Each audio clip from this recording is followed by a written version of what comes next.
안녕하세요. 여러분의 재간둥이 사이다 박주현입니다. 자, 최상병 순직한 어머니 국방부 장관에게 편지를 보냈습니다. 7월 19일이면 아들이 하늘에 별이 된 지 일주기가 되는데 아직 수사에 진척이 없다. 누가 이 투입의 수색을 지시했는지. 그래서 국민의힘에서는 특검을 좀 반대하는 얘기 아닌가 얘기를 하고 있지만 뒤에 보면 또 박정훈 전 해병대 수사단장 또 빨리 좀 명예를 회복시켜달라라는 얘기까지 있습니다. 최상병 사건 이제 1년이 다 돼가는데요. 자, 어떻게 처리가 돼야 될지 그 부분이 주목을 받고 있는 상황입니다. 자, 최상병 사건 비롯해서 여러 가지 다뤄야 될 이슈들이 많습니다. 오늘도 시원하고 재밌는 소식들로 여러분의 출근길 함께 하도록 하겠습니다. 생방송 중에 댓글 많이 부탁드리고요. 박지훈의 뉴스 인사이다 바로 시작하겠습니다.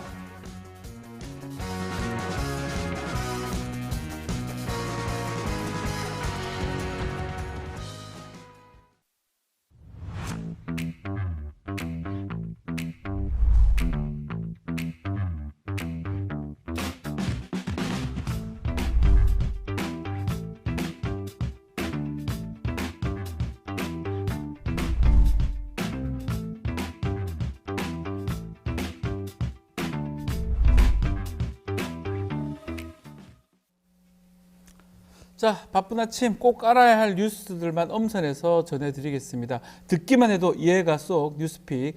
오늘은 뉴스 토마토 조성은 기자와 함께하겠습니다. 안녕하세요. 안녕하세요. 네, 네 번째입니까? 다섯 번째. 다섯 번째입니다. 네, 괜찮습니까? 뭐 아직까지는 괜찮은 것 같습니다. 네, 알겠습니다.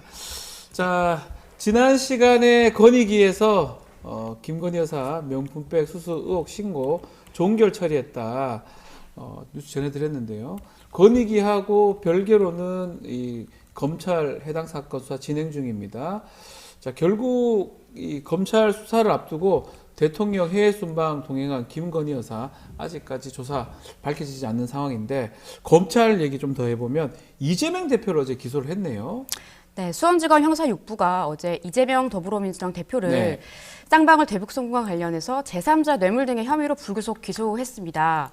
지난 7일 이 대표 측근인 이화영 전 경기도 평화부지사가 관련 사건 1심에서 징역 9년 6개월을 선고받은 지 5일 만의 일인데요. 네. 검찰은 이 대표가 이전 부지사와 공모해서 김성태 전 쌍방울그룹 회장에게 경기도가 북한에게 지급하기로 한 스마트팜 지원 사업비 500만 달러와 또 북한 측이 요구한 도지사 방북 비용 명목 300만 달러를 대납하게 했고 그 대가로 이 대표가 김 전 회장에게 쌍방울의 대북 사업에 대한 경기도의 지원과 보증을 약속한 것으로 보고 있습니다.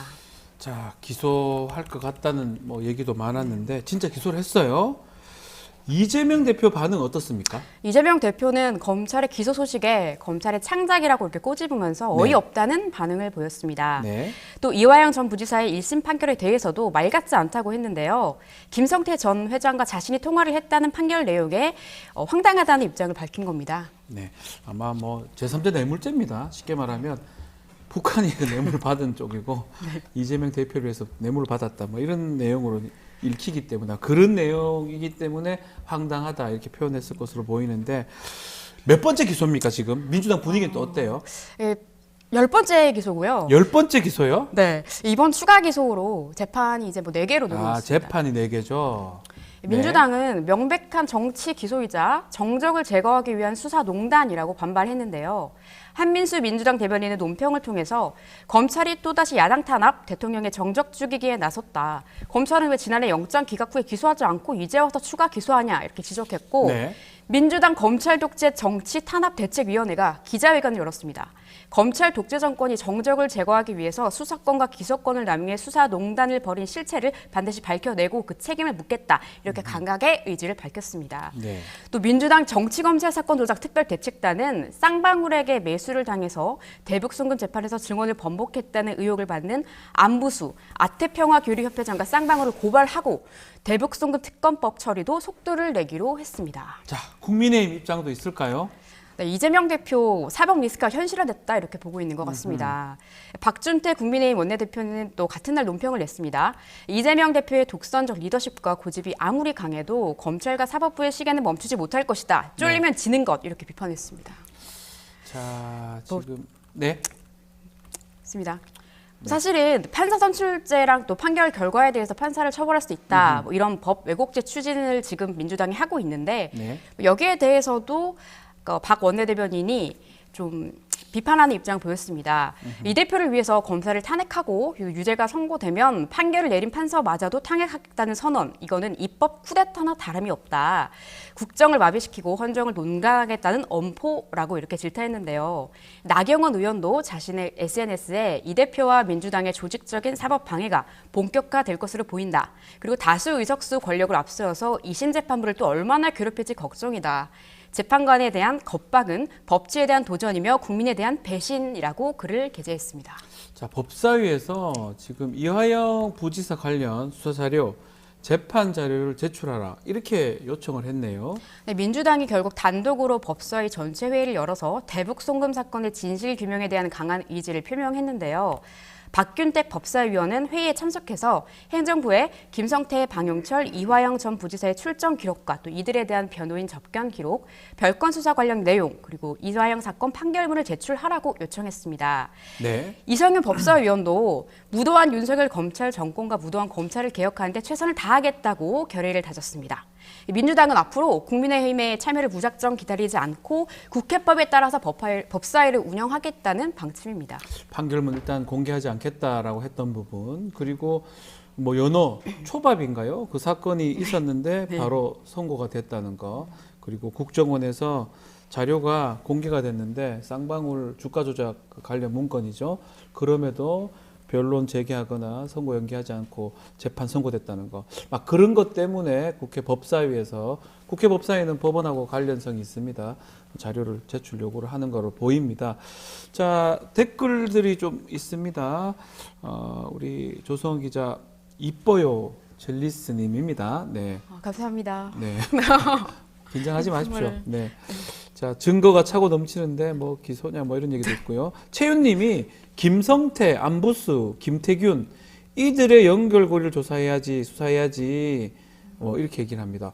요새 보면 우리 댓글 주시는 시청자분들 더 많이 알고 있는 것 같아요. 베테랑이십니다. 안부수 사건하고 지금 같은 사건인데 좀 달리 좀 판결된 부분들이 있는 거죠. 배동원님, 김희영님, 진자윤님 댓글 감사드립니다. 항소하는 거죠?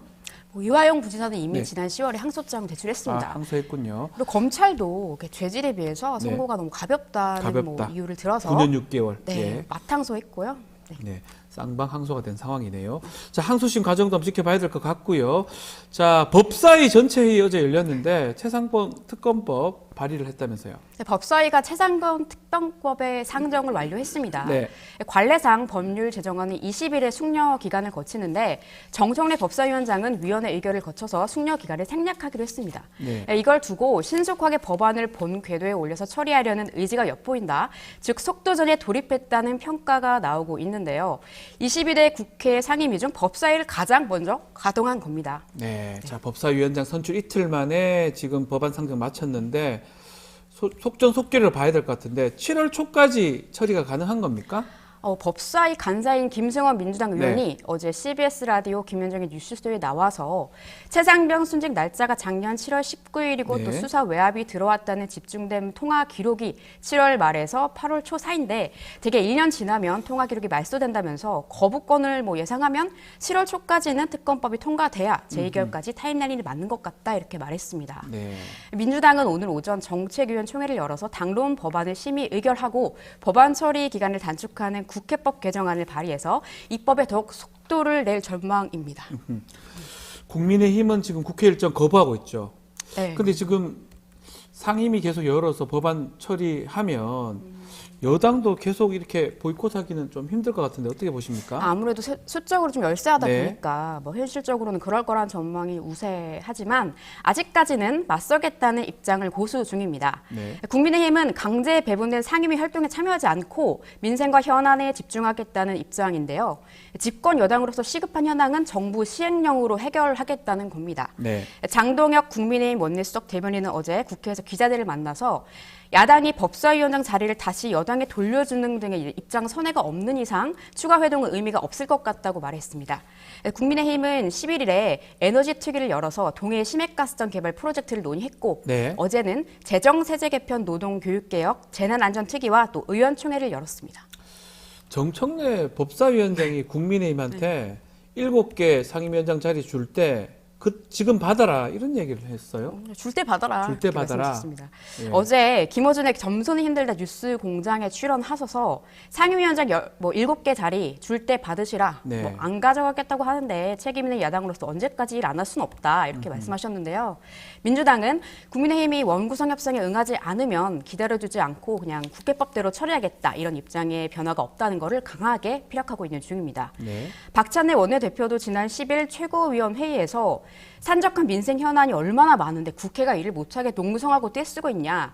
아직 완료되지도 않은 7개 상임위도 하루빨리 구성을 마무리할 수 있도록 국회의장께도 요청하겠지만 국민의힘도 원구성 마무리를 위해서 적극 협조해라 이렇게 촉구한 바 있습니다. 자, 이게 순직한 최상병의 어머니가 국방부 장관한테 편지를 이제 보냈다는 얘기가 있는데 이것도 좀 소개를 좀 해주십시오. 아까 이제 변호사님께서 오프닝에서 설명해 주셨듯이 이제 그 편지 내용인데요. 네.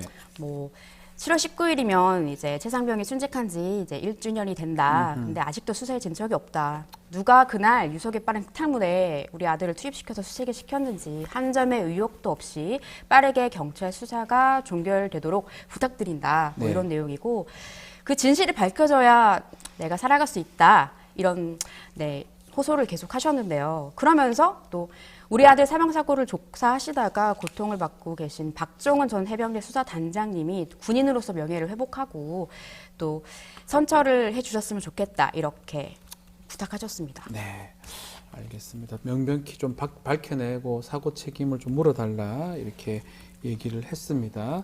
하루빨리 좀 의혹들이 좀 해소되고 관련자들 제대로 좀 처벌받는 결과, 이게 어쩌면 당연한 결과인데요. 그런 결말을 좀 봤으면 좋겠습니다. 재난 소식 하나 짚어보겠습니다. 어제 방송 중에 재난 문자 삐에 울려서 깜짝 놀랐었는데 알고 보니까 그때 지진이 났었어요. 네, 저희 어제 방송 중에 경보를 네. 울려서 깜짝 놀랐었는데 그때 그러니까 오전 8시 26분께죠. 전북 부안에서 4.8 규모의 강진이 발생했습니다. 네. 이 지진은 올해 한반도에서 발생한 지진 중에 최대 규모의 지진인데다가 또 17회의 여진이 지속돼서 주민들이 한동안 불안에 떨었다고 합니다. 네. 그러니까 지진은 사실은 이게 전라도 지역에 지진이 좀 있었나 싶은데 경험이 별로 없었을 것 같은데 주민들이 아마 깜짝 놀랐을 것 같아요. 지진 발생 원인이 파악이 됐습니까? 또 상황은 지금 어떻습니까? 정확한 원인은 아직 파악되지 않은 것 같은데 네. 한국지질자원연구원에 따르면 현재 지진 발생지를 지나는 함열 단층에서 지진이 발생됐을 가능성이 높다 이렇게 보고 원인을 조사 중이라고 합니다. 또 중앙재난안전대책본부는 상황 보고를 통해서 인명피해는 없었지만 유리창이 깨지거나 또 벽에 금이 가는 이런 사고가 129건 발생했다 전했습니다. 자, 국가유산에 손실 피해가 있었다는데 국가유산 어떤 게 피해를 봤습니까? 내소사 대응보전, 구암리 지속묘군, 계암사 석가열의 삼전 불상 이런 국가유산도 이제 파손됐다고 합니다. 네. 총 6건이 파손됐다고 하는데 중대본이 피해 상황을 계속 모니터링하겠다. 그리고 주요 지역의 안전 관리를 철저히 하라고 독려하고 있다. 이렇게 밝혔고요. 관계 부처와 지자체에 피해 상황을 모니터링하라고 지시하고 국가유산 손실이 발생한 지역에 접근 금지 조치도 하겠다. 이렇게 공개적으로 밝혔습니다. 네. 자, 대통령 지금 해외 순방 중인데 해외에서도 한마디 했네요. 네, 대통령 관계자, 그러니까 대통령실이 어제 서면 브리핑을 발표했는데 브리핑을 통해서 해외 순방 중인 대통령의 입장을 전달했습니다. 네. 카자흐스탄 국빈 방문 중인데 지진 발생 관련 보고를 받은 윤석열 대통령이 관계부처에 국가 기반 시설 등에 대해 피해 상황을 신속하게 파악하고 안전 점검을 실시하는 등 재반 조치를 취해라. 추가적인 여진 발생에 대해서는 국민들이 불안해하지 않도록 관련 정보를 지속적으로 신속 정확하게 전파하고 비상 대응 태세를 점검하라고 당부했다고 합니다. 네. 자, 지금 채윤님이 여진이 심각했다. 17번 있었다고 합니다. 이건 그냥 댓글이라서 지금 확인이 안 되고 있는데 4.7, 4.8 정도였죠. 김동윤 님도 말씀 주셨고요. 지진이 이제 자주 일어나는 곳이 아닌데 지진이 갑작스럽게 발생했습니다. 지진 이제 어느 곳에도 일어날 수 있으니까 안심하지 말고 경과를 꼭 지켜봐야 될 것 같습니다. 자, 지금까지 조석은 기자와 함께했습니다. 오늘 말씀 감사합니다. 감사합니다. 생방송 댓글 참여 계속해서 부탁드리고요. 잠시 후에 대담한 대담으로 돌아오겠습니다. 조금만 기다려 주십시오.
윤석열 대통령 동해 석유 가스전 발표 이후에 연일 의혹이 터져나오고 있습니다.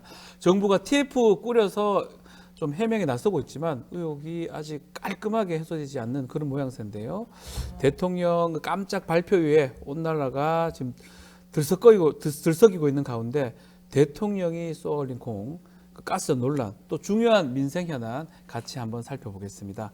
관련해서 김병욱 더불어민주당 경기도당 위원장이죠. 또 오준호 기본소득당 공동대표 두 분 나오셨습니다. 안녕하십니까? 네, 안녕하세요. 안녕하십니까? 네. 두 분 많은 분들이 알고 계시겠지만 그래도 간략하게 시청자들 위해서 한번 소개 한번 네. 또 카메라를 네. 보고 말씀하시는 네. 촉이 있습니다. 예. 네, 현재 더불어민주당 경기도당 위원장을 맡고 있는 김병욱입니다. 네. 보름 전까지는 분당을 국회의원을 하고 있었습니다. 반갑습니다. 말씀을 하시는 거는 네. 이번에 조금 안타까웠다. 그 말씀이네요. 네, 알겠습니다. 경기도 도당위원장이시고 보름 전까지 21대 국회의원을 하셨습니다. 자, 우리 대표님도 말씀 좀 부탁드리겠습니다. 네, 반갑습니다. 시청자 여러분, 기본소득당 공동대표입니다. 지금은 당 상임대표 권한 대행도 하고 있고요. 네. 예, 지난 총선에서 대구 수성을에 민주진보 단일 후보로 출마했다가 아쉽게도 2위로 낙선했습니다. 반갑습니다. 자, 두 분 다 좀 안타까운 상황이긴 한데 뭐 괜찮습니다. 자, 지금 이게 맞는지 모르겠지만 일당백 용해인 오준호 막 이렇게 쓰는데 일당배 용해인 아이디일까요? 그 용해인 의원이 직접 썼지는 않았을 것 같은데 이 시간에 일어나서 글쎄요. 맞으면 맞다고 한번 말씀 주시면 감사할 것 같습니다. 직접 썼을지 아니면 용해인 의원 팬일 수도 있는 것 같고요. 알겠습니다. 본격적인 이야기 좀 이어가겠습니다. 위원장님. 네. 석유가스전 사태 이거 설명 예. 좀 해주셔야 될 것 같아요.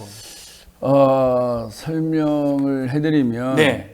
좀 갑작스러웠죠. 갑작스러웠어요, 진짜로. 그게 제일 핵심인 것 같아요. 갑작스러웠다. 정말, 예. 6월 3일 날 아침 10시에 네. 동해안에 석유와 가스가 약 140억 배럴이 매장될 가능성이 높다. 그런데 그 가능성은 20%다. 네. 이렇게 발표한 내용이었고요. 네. 청와대 출입 기자들에게 확인을 해보니까 네.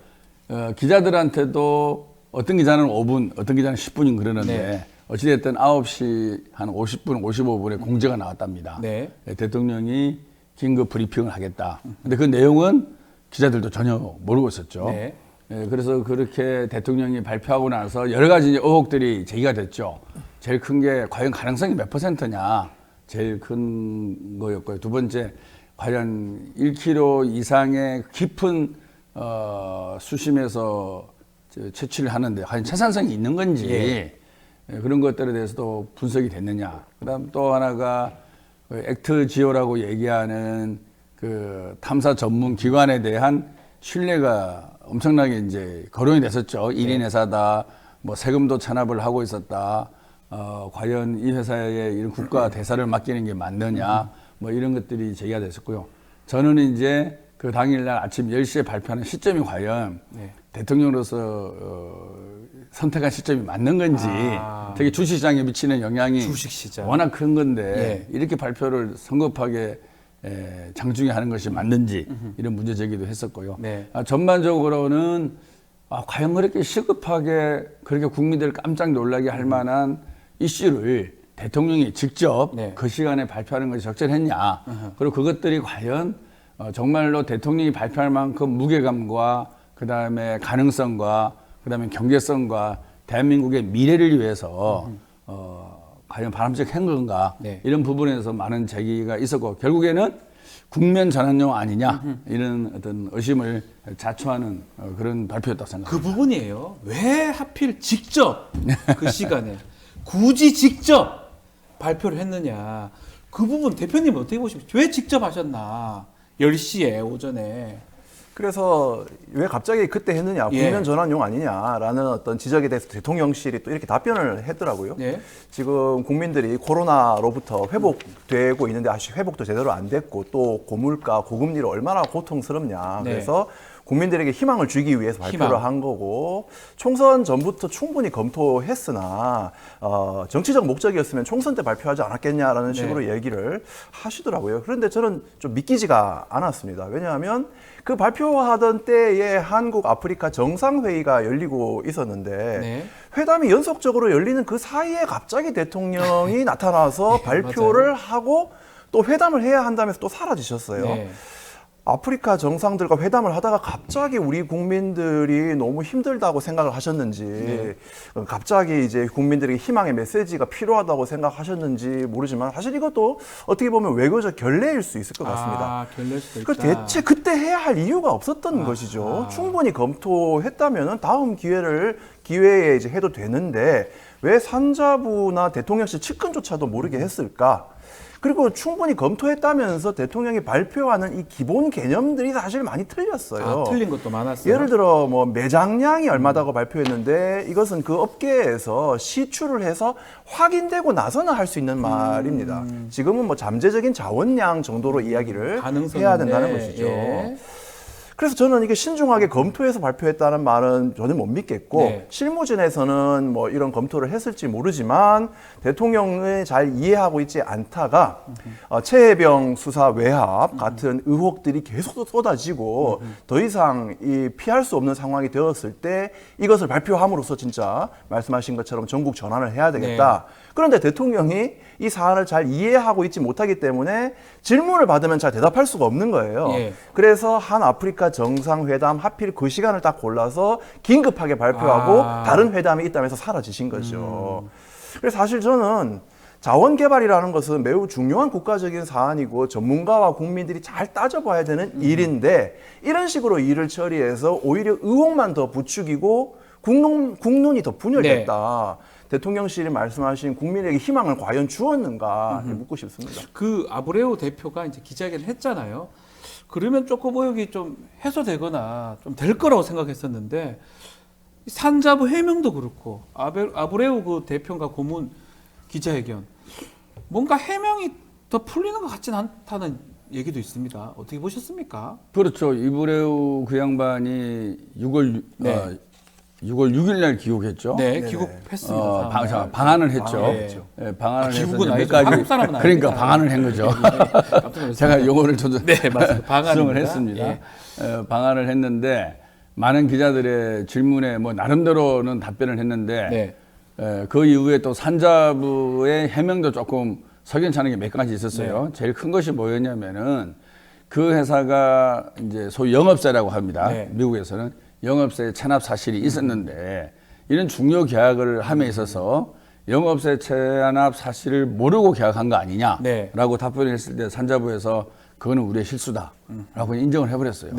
그만큼 일 처리 과정이 매끄럽고 치밀하고 준비가 안 됐었다는 거죠. 그리고 사실은 이 모든 우리가 일 처리하는 데 있어서 사실은 그 회사의 진면목을 알려면 과거의 트랙 레코드를 볼 수밖에 없는 거거든요. 아. 트랙 레코드의 핵심이 뭐냐면 어디에서 어떤 일을 했고, 아하. 예, 그다음에 이 회사는 어디에 소재하고 있고, 직원이 몇 명이고, 그걸 보고 판단해야죠. 예, 세금은 제대로 내고 내고 있는지. 있냐. 기본적인 사실은 우리가 검증을 하고 계약을 하는 것은 어느 나라나 마찬가지일 겁니다. 그 세금도 안 내고. 네, 석유공사라는 대한민국의 대표적 공기업이 이런 그 석유와 가스 매장을 시추하는 전문기관을 선택함에 있어서 기본적인 것도 조사를 안 하고 계약을 했다? 네.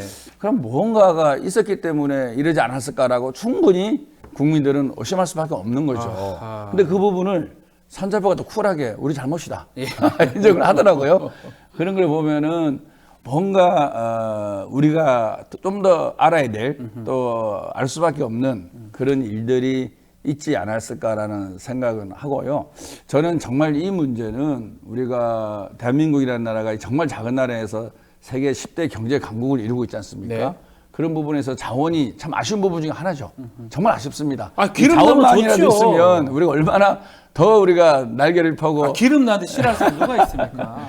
그럴수록 정부는 좀 더 진지하고 또 국민들에게 믿음이 가는 하나의 정책과 발걸음이 필요하다는 거죠. 네. 이것을 하나 정치적 사건으로 또는 또 국면을 바꾸기 위해서 또 아까 뭐 희망을 드린다 그러는데 잘못하면 희망 고문이 될 수 있는 거 아니겠습니까? 그래서 이런 부분에 대해서는 지금이라도 저는 차근차근하게 해야 된다. 정부가 일을 처리해야 되지 않나. 이 비용 관련해서 이제 국회에서 좀 나서는 것 같습니다. 예. 민주당의 뭐 진성준 의원인가요? 정책위 의장이 진상 규명 없이는 돈 예산 안 해준다. 일단 의혹 해소해라라고 하는데 뭐 기본소득당이나 비슷하게 보고 계시는 겁니까? 예, 저는 아브레우 네. 그 대표가 첫 번째 기자회견 했을 때보다 네. 출국하기 전에 KBS와 단독 인터뷰를 한번 예. 했는데 예.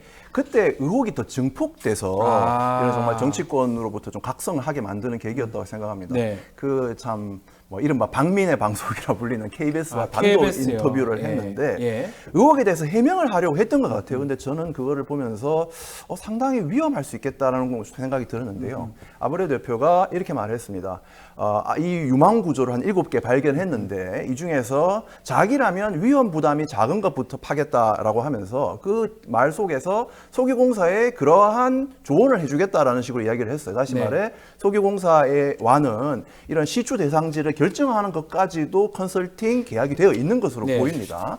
그래서 그가 뭐 어디를 파라고 하면 그렇게 될 가능성이 매우 높아 보이는데 저는 이것이 과학자의 접근이 아니라 매우 정치적인 접근 같아요. 아. 이제 제가 전문가들한테 물어보면 예를 들어 20%의 확률이라고 하는 것은 5개의 시추공을 팔 때 제일 높은 게 그쯤 될 거라고 합니다. 네. 그 다음에는 뭐 15%, 10% 줄어들 수 있다는 것이죠. 그러니까 아브레우의 접근은 기름이 좀 안 나오고 상업성이 적더라도 일단 기름이 나오기는 하는 그런 것을 파보자라고 하는 건데 이 말은 그래서 한 번은 팠어요. 그래서 국민들이 볼 때 기름이 많이는 안 나왔지만 조금 나왔네라고 하면 또 파고 또 파고 또 팔 수가 있는 것이죠. 네. 근데 그럴 때마다 이 아브레우 대표는 또 컨설팅 자문료를 또 받을 거란 말입니다. 돈 받겠죠. 이 돈을 받는다는 것이죠. 예. 그래서 이것은 아브레우 대표의 개인적 이해관계가 좀 걸려있는 그런 발언이 아닌가라고 생각이 들고 정부의 입장에서도 이것을 정말 과학적인 어떤 결과에 따라서 정확히 가장 가능성이 높은 곳을 파는 게 아니라 네. 일단 국민들이 봤을 때 기름이 조금 나오네 계속 파봅시다라고 하는 여론을 이끌기 위한 어떤 의도가 아브레우를 통해서 드러나고 있는 게 아닌가라는 생각마저도 들더라고요. 그 부분도 사실 문제가 되는 것 같습니다. 그리고 지금 우리 김병우 위원장님께서 뭐 SNS에 당시 글을 바로 게재를 하셨던데 저도 본 바가 있는데 이게 우리가 석유가스 뭐 안 납니다. 전량 수입하잖아요. 이게 나고 안 나고가 말씀처럼 주가에 엄청나게 문제가 될 수가 있고 시장을 개장하기 10시 그 무렵에 주식 시장 하기 전에 그때 했다. 요게 주가에 막대한 영향을 미친다. 이 부분을 또 지적을 하셨어요. 그렇죠. 그렇게 보시는 겁니까? 그렇게 보시는 겁니까? 주가 관련 있다 당연한 거죠. 이거는. 이거는 뭐 누가 보더라도 대형 호재죠. 네, 누가 보더라도 단기 대형 호재인 거는 주가 분명한 전문가시잖아요. 주식 전문가시잖아요. 그래서 제가 그 하루 이후에 글을 올렸습니다. 네. 왜냐하면 이제 국회의원들이 올릴지 않을까 싶어서. 네. 근데 불행인지 모르겠지만 21대 국회 주식과 증권시장을 경험했던 의원이 없는 것 같아요.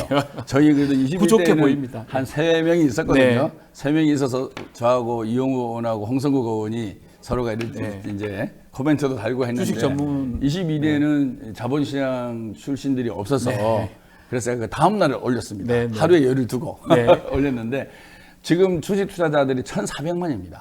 많습니다. 거기다가 이제 국민연금이라는 간접적인 투자자까지 합치면 전 국민이 네. 주식시장과 관련이 있는 경제적인 삶을 살고 있는 거죠. 네. 따라서 어떤 의사결정을 하고 어떤 판단을 하고 어떤 발표를 할 때 항상 자본시장을 염두에 두고 일을 해야 되는 것이 우리가 처해 있는 상황이에요. 네. 특히나 국정을 책임지고 아하. 또 국정에 있어서도 국정을 리드하고 있는 용산의 입장에서는 항상 그 개념이 있어야 되는 거죠. 네. 근데 제가 이 발표를 보고 야 정말 용산의 시스템이 무너졌나 이런 생각을 많이 했습니다. 네. 왜냐하면은 설령 10시에 발표하려고 대통령이 마음을 먹더라도 예. 주변 참모들이 말렸어야죠. 시간상 안 된다 네, 해야 이거는 된다. 시급성을 요하는 게 아닙니다. 아니다. 꼭 10시에 할 게 아니라 장 마감 후에 하든지 아. 안 그러면 다른 시간대 잡아서 예. 투자자들이 그 주식을 갖고 있는 사람들은 매도를 할지 그 주식이 없는 사람은 매수를 할지 시간적 여유를 둬야 되는 거죠. 아. 그리고 종목 선택을 할 수 있는 예. 억석을 구분할 수 있는 또 시간의 여유를 가져야 되는 거죠. 그래서 대통령이 그런 욕심을 가졌더라도 주변에서 말렸어야 되는 거고요. 네. 저는 이게 소통이 안 돼갖고 혹시 대통령과 주변 몇 사람 말고 나머지 이 수석들은 모르고 있지 않았을까 그럴 라는 생각이 가능성도 듭니다. 있다. 그럼 예. 완전히 단절돼 있다는 거거든요. 예. 그래서 정무적인 판단을 하는 파트와 그다음에 정말 전문적으로 자본시장과 주식시장을 아는 이 수석실과 소통이 전혀 안 돼 있다 그러면 그것 또한 문제인 것이죠. 그래서 또한 이걸 알면서도 참모들이 진언을 했는데 대통령이 묵살을 했는지 무시하고 참모들이 했으니까. 몰랐는지 또는 전혀 소통이 안 된 건지 어떤 경우를 보더라도 이거는 참 용산의 시간 자체도 안 맞다는 거잖아요. 시간 자체가 안 맞은 안 맞다? 것을 예. 갖고 분석을 해보면 용산의 의사결정 구도 자체가 전반적으로 아하. 문제가 있지 않을까라는 생각을 아하. 합리적으로 할 수밖에 없다는 거죠. 예. 그럼 어느 것이라 해당되더라도 소통이 안 된다? 그건 큰 문제죠. 그렇죠. 진언을 했는데 묵살했다? 그것도 문제고 진언조차도 못했다? 그건 무지의 소치고. 더 문제죠. 그러면 도대체가 이 용산이라는 곳이 대한민국 전체의 국정을 컨트롤하는 타워인데 이러한 시스템으로 앞으로 3년을 어떻게 이끌어갈 것인가. 네. 정말로 저는 상당히 큰 걱정을 하고요. 이거는 기본입니다. 자본시장을 아는 사람은 대기업들이나 이제 중견기업들이나 기업 공시를 하지 않습니까? 네. 영업실적 공시도 장중에 안 합니다. 장 마감 후에 합니다. 당연합니다. 예, 그래야지 오후 내내 생각하고 그렇죠. 밤에도 해서 이 겉으로 숫자를 이렇게 나와 있는데 비하인드가 무엇인지 네. 이렇게 보면서 다음날 또 매매를 하는 판단을 거거든요. 하고 하는 거잖아요. 이 이성적으로. 모든 게 가장 기본임에도 불구하고 이런 대형 호재가 발표된 것을 그것도 장중에 막 트레이딩이 일어나고 있는 그 10시에 발표를 한다? 네. 정말 있을 수 없는 없다. 일이고요. 예. 그래서 주식시장에는 서킷 브레이크라는 제도가 있습니다. 그렇죠. 너무 많이 올라가면 딱 중지시키잖아요. 서킷 브레이크는 하락된 단어인데요. 너무 많이 내려가면 죄송합니다. 예. 상승은 아니고 하락시인데 네. 그건 뭐냐면 주가가 일정 정도 하락할 때 한 20분간 매매를 정지시킵니다. 그렇죠. 그만큼 생각하고 판단할 여유를 주는 거거든요. 네. 그래서 주식시장이 공정한 가격을 형성하게끔 이런 금융 당국에서는 환경을 만들어주는 거죠. 네. 그런데 이런 공정 가격을 형성하게끔 환경을 만들어주는 정부 당국이 그 주가의 흐름을 왜곡시킬 가능성이 있는 시점에 중대 발표를 한다? 있을 수 없는 일이 저는 일어나지 않았나. 방글라님께서 자본시장 아는 의원이 없으면 어쩝니까? 라고. 뭐 어쩔 수 없어요. 없어요. 제가 이런 말씀 드리면 하지만요. 그래서 우리 더불어민주당은 네. 21대 3명이 있었고요. 네. 그런데 보수당이라고 하는 국민의힘은 역대 한 명도 없었습니다. 없습니까? 자본시장과 주식시장 출신 국회의원이 한 명도 없었어요. 물론 그 내용을 아는 분이 있는데 그 업계에서 일하고 저는 이제 시립직업부터 들어온 케이스고요. 네. 그리고 이제 다른 의원들은 뭐 교수님이나 뭐 이런 분들이 알고는 있겠지만 그 업계 출신이 한 명도 없다라는 것은 서글픈 현실이고 정말 국민의힘이 보수당 맞나 네. 그런 생각을 하고 있습니다. 좀 주가 얘기를 했었는데 이 테마주가 급등했습니다. 그 발표하고 그리고 또 그 아브레우 기자회견에 또 급락해 버렸어요. 뭐 알구나. 주식시장 다 알아요. 아니다 싶으면 딱 빠져버리거든요. 눈에 띄는 게 한국가스공사 임원 4명이 발표 이후에 주가가 급등하니까 주식을 전량 매도했던데 이 부분도 저는 문제가 될 것 같거든요. 뭐 범죄는 아니라고 할 수 있겠지만 그거 어떻게 보십니까? 참 저도 보도만 보면 네. 뭐 주주총회 이후에 이제 임원이 되어서 자사주를 뭐 매각하는 것이 회사의 방침이었다라고는 하더라고요. 네. 그런데 누가 봐도 좀 오비락 그 같은 시간에 왜 그때 하필이합니까? 상황이고 이게 누가 봐도 좀 이상하잖아요. 작전 세력이 개입한 것 예. 같은 느낌이 들죠. 실제로 한국가스공사 주식도 급상승을 했다가 했고, 또 훅 떨어지더라고요. 떨어졌어요. 네. 사실 한국공사 자체는 이 유전과는 관계가 없습니다. 네. 유전은 석유공사가 하는 거긴 한데 그래서 뭐 좀 더 보도를 지켜봐야 되고 만약에 해프닝이라고 할 수도 있을 텐데 저는 윤석열 정부의 이번 발표가 앞서 말씀 주신 것처럼 얼마나 국민들에게 이런 혼란과 불신을 줬는가 네. 그런 상황에서 이제 발생한 문제라서 국민들에게 어떤 좀 더 부정적인 그런 감정을 갖게 된 것 같습니다. 자, 지금 이게 한 말씀만 더 예, 말씀 드리면요. 주십시오. 이게 이제 오비락일 수도 있는데 이게 이제 저희가 언론에 나온 것은 매도 시점이 6일인가 7일인가 이렇게 나와 있을 거예요. 네. 근데 이제 그거는 이제 정산 후, 그러니까 우리는 주식이 3일 결제입니다. 네. 그러니까 실질 매도한 날은 3일, 4일이에요. 아. 3일이 언제냐면은 윤석열 대통령이 예. 이 주제를 발표한 날이고요. 날. 4일은 그 다음 날이거든요. 그러니까 오비락 치고는 너무 날짜가 딱 맞는 거죠. 그래서 언론에 나온 것은 결제 시점이고 네. 실제 매도 주문을 낸 것은 3일과 4일이었다. 그럴 것이다. 그럴 것이다가 아니라 이건 확실한 맞습니다. 거죠. 예. 예. 그래서 3일 결제 이후에 정산된 것이 금감원에 보고가 되는 네. 거고요. 실질 매도하고 매수한 것은 3일 전. 네. 영업일 기준입니다. 예. 그래서 3일과 4일에 매도를 했다라고 저는 생각합니다. 그러니까 보도를 보면 뭐 주주총회에서 일주일 내에 팔아라 해서 그때 팔았다고 하는데 실제로 그런 어떤 지침이 있었는지 한번 파봐야 되는 확인해 문제라고 봐야 근데 생각합니다. 저도 그것도 조금 봐야 되는데요. 내부 규칙이 있다고 그러는데요. 우리가 보통 임원들의 자사주 매입도 허용을 하고 있습니다. 예. 그리고 대신에 6개월 이내는 매도를 못하게 하고 그렇죠. 있어요. 다시 말해 예. 단기 매매는 허용하지 않더라도 중장기 매매는 허용하거든요. 그래서 그 회사의 임원이 자사주를 매입하면 시장에서는 좋은 시그널로 받아들여지고 자사주를 매도를 하면 안 좋게 생각하죠. 나쁜 뉴스로 받아들이지 않습니까? 예. 근데 가스공사는 이제 공공기관, 공기업이다 보니까 또 다른 규정이 있는지는 모르겠어요. 네. 하지만 일반적인 자본시장법에 따르면 조금 특이한 변명을 하고 있다. 네. 이런 말씀을 좀 드리고 자, 싶습니다. 결국 이렇게 의혹이 가중되는 상황인데 대통령 부부 해외에 지금 순방 중입니다. 뭔가 논란만 던져놓고 가버렸다 이런 비판도 있는데 어떻게 보십니까? 대통령은 뭐 내치를 이유로 외교를 포기할 수는 없지 않냐 또 이렇게 말씀을 하셔요. 근데 지금 누가 봐도 이것은 김건희 여사를 공식 석상에 복귀시키려고 외교를 이용한 거 아니냐라고 의심될 수밖에 없는 것 같습니다. 네. 마침 또 순방에 맞춰서 국민권익위가 김건희 여사의 청탁금지법 위반 네. 의혹에 대해서 배우자를 제재하는 규정은 없어서 사건 종결한다라는 어이없는 또 결정을 하지 않았습니까? 네. 김건희 여사가 이번에 비행기에 오를 때 에코백을 들고 올랐는데 에코. 누가 봐도 참 명품백 논란을 그냥 밟고 가겠다, 무시하고 가겠다라는 뜻을 좀 분명히 한 것 같아요. 네. 대통령이 지금 해결해야 되는 국가 내적인 현안이 정말 부지기수지 않습니까? 대표적으로 이번 뭐 동해 유전에 대한 의혹도 있지만 6개월째 가고 있는 이 의사 파업, 예. 의사의 이제 큰일 다가오는 났어요. 어떤 휴진 문제 어떻게 해결할 났어요. 겁니까? 예. 국민들의 생명과 안전이 지금 볼모로 잡혀 있지 않습니까? 네. 게다가 지금 북한의 오물풍선 이거 국민들이 얼마나 불안해하고 있습니까? 사실 대통령이 지난해에 예비비 500억 원을 써가면서 외교를 많이 다니셨습니다. 네. 충분히 다니셨고요.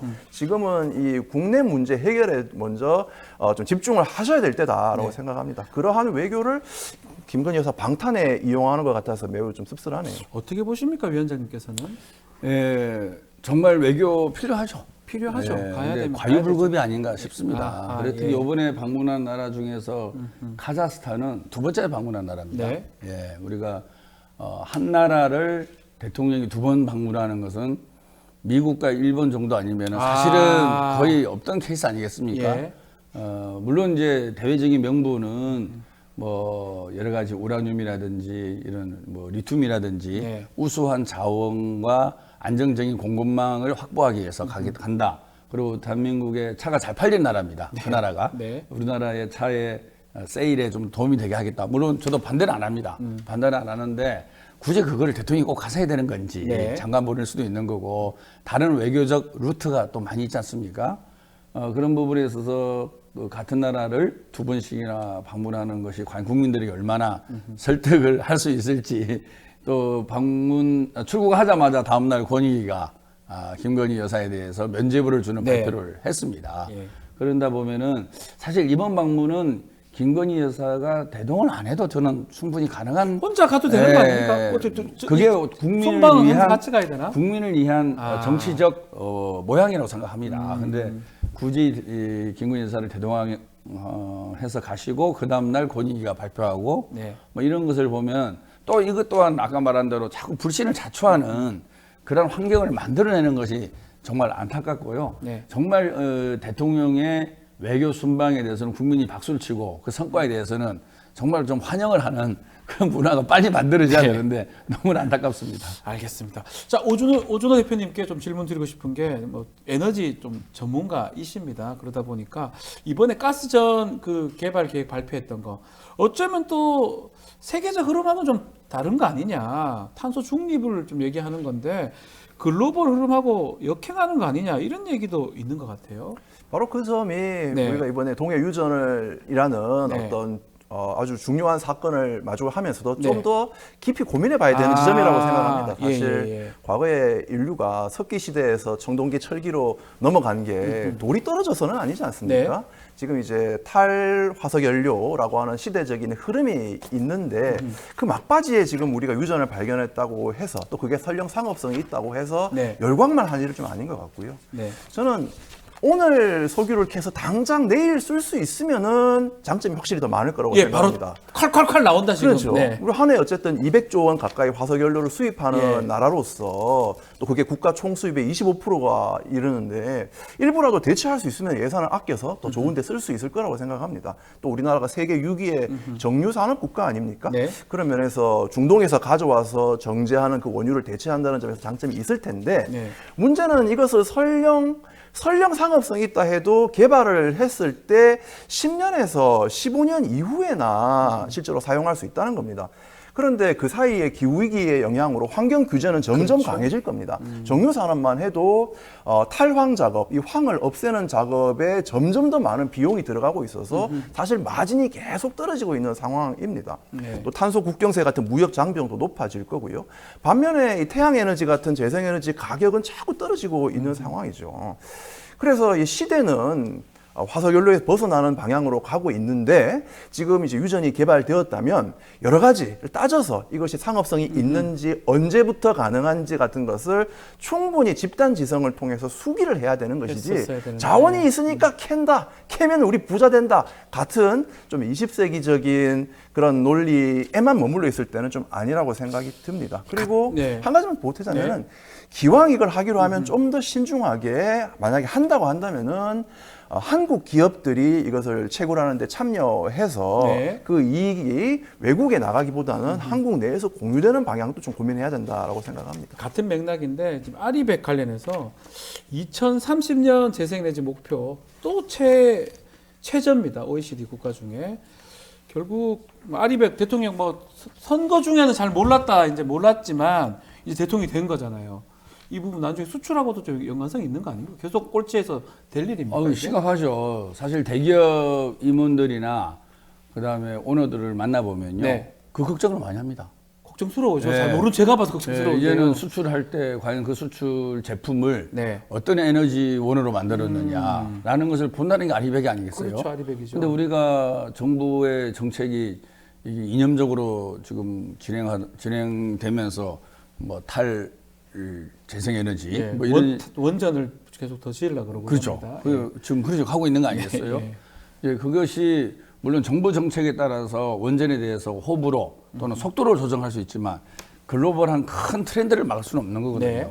글로벌 트렌드는 이제 모든 제품을 신재생 에너지를 갖고 생산을 해라. 네. 이게 이제 국제적인 합의로 가고 있는 거 아니겠습니까? 그는 정권이 바뀌든 안 바뀌든 큰 흐름을 유지를 해야 되는 겁니다. 네. 근데 그 큰 흐름을 미세 조정이 아니라 대폭 조정을 하려는 게 윤 정부의 에너지 정책이라고 합니다. 네. 근데 이것은 윤 정부의 이념적 목표를 이루는 차원이 아니라 대한민국 제조업에 네. 특히 글로벌 경쟁력을 갖고 있는 게 삼성, 현대, LG, 한화 나름대로 우리나라 대기업이 그런 경쟁을 갖고 있지 않습니까? 네.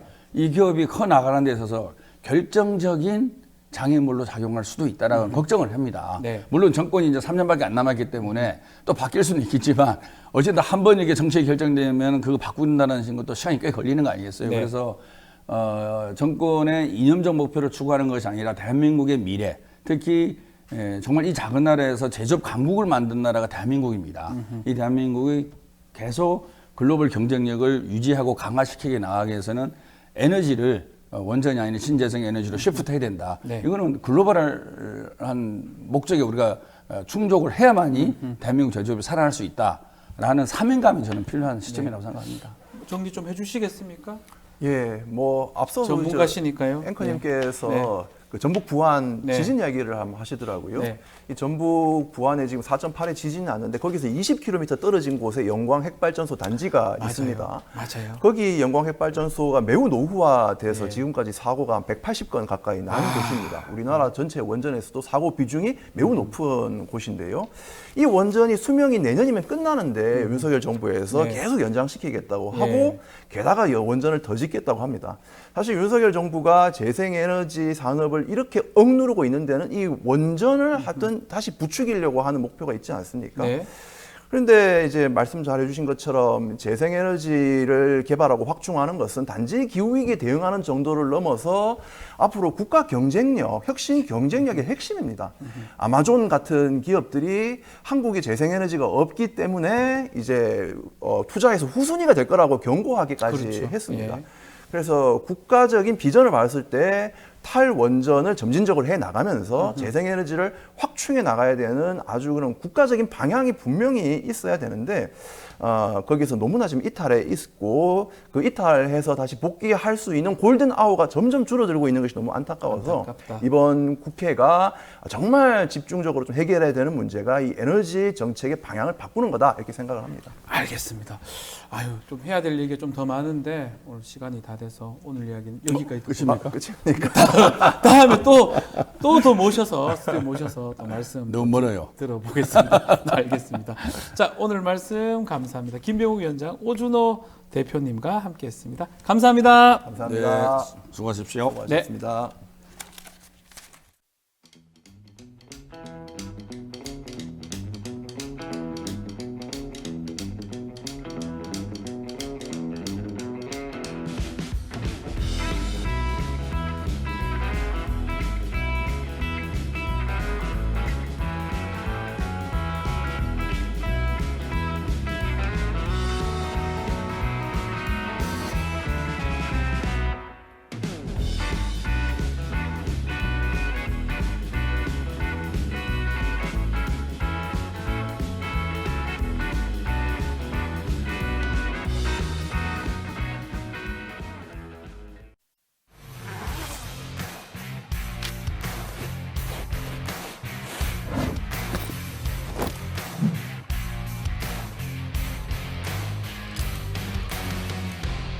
주식 평가 방법이 사용되고 있어요.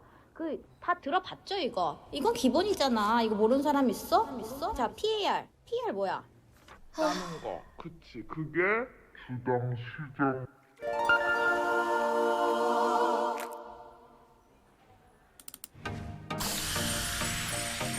걱정 마세요.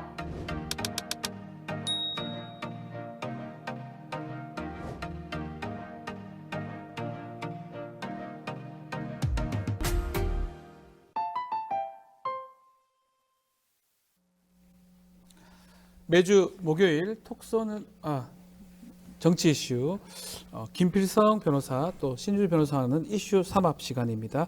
두 분 함께합니다. 안녕하세요. 네, 안녕하세요. 네. 자, 검찰 이야기 좀 해보겠습니다. 이재명 대표 기소를 했어요. 세 가지 혐의입니다. 뭐 뇌물, 제3자 뇌물죄, 뭐 남북교류협력법 위반 등등, 또 외국환거래법 위반도 있는 것 같아요. 자, 이 검찰이 이화영 전 부지사가 이하영 부지사 판결을 보면 결국은 경기도하고 쌍방울 그룹이 결탁한 것이 확인된다. 그래서 기소를 했습니다. 이 추가 기소 어떻게 봐야 됩니까? 일단 개인적인 의견이라는 네. 걸 전제라고 말씀을 드리면 네. 저는 수사를 좀 더 할 줄 알았어요. 수사를. 예, 그러니까 이대로 기소 사실은 제가 판결문이 아직 공개가 안 됐기 네. 때문에 저희도 못 봤기 때문에 판결문을 분석하지는 못했습니다만 이제 뭐 검찰이나 뭐 언론에서 보도되는 거와 달리 좀 뭐 보도 자료나 이런 거는 봤는데요.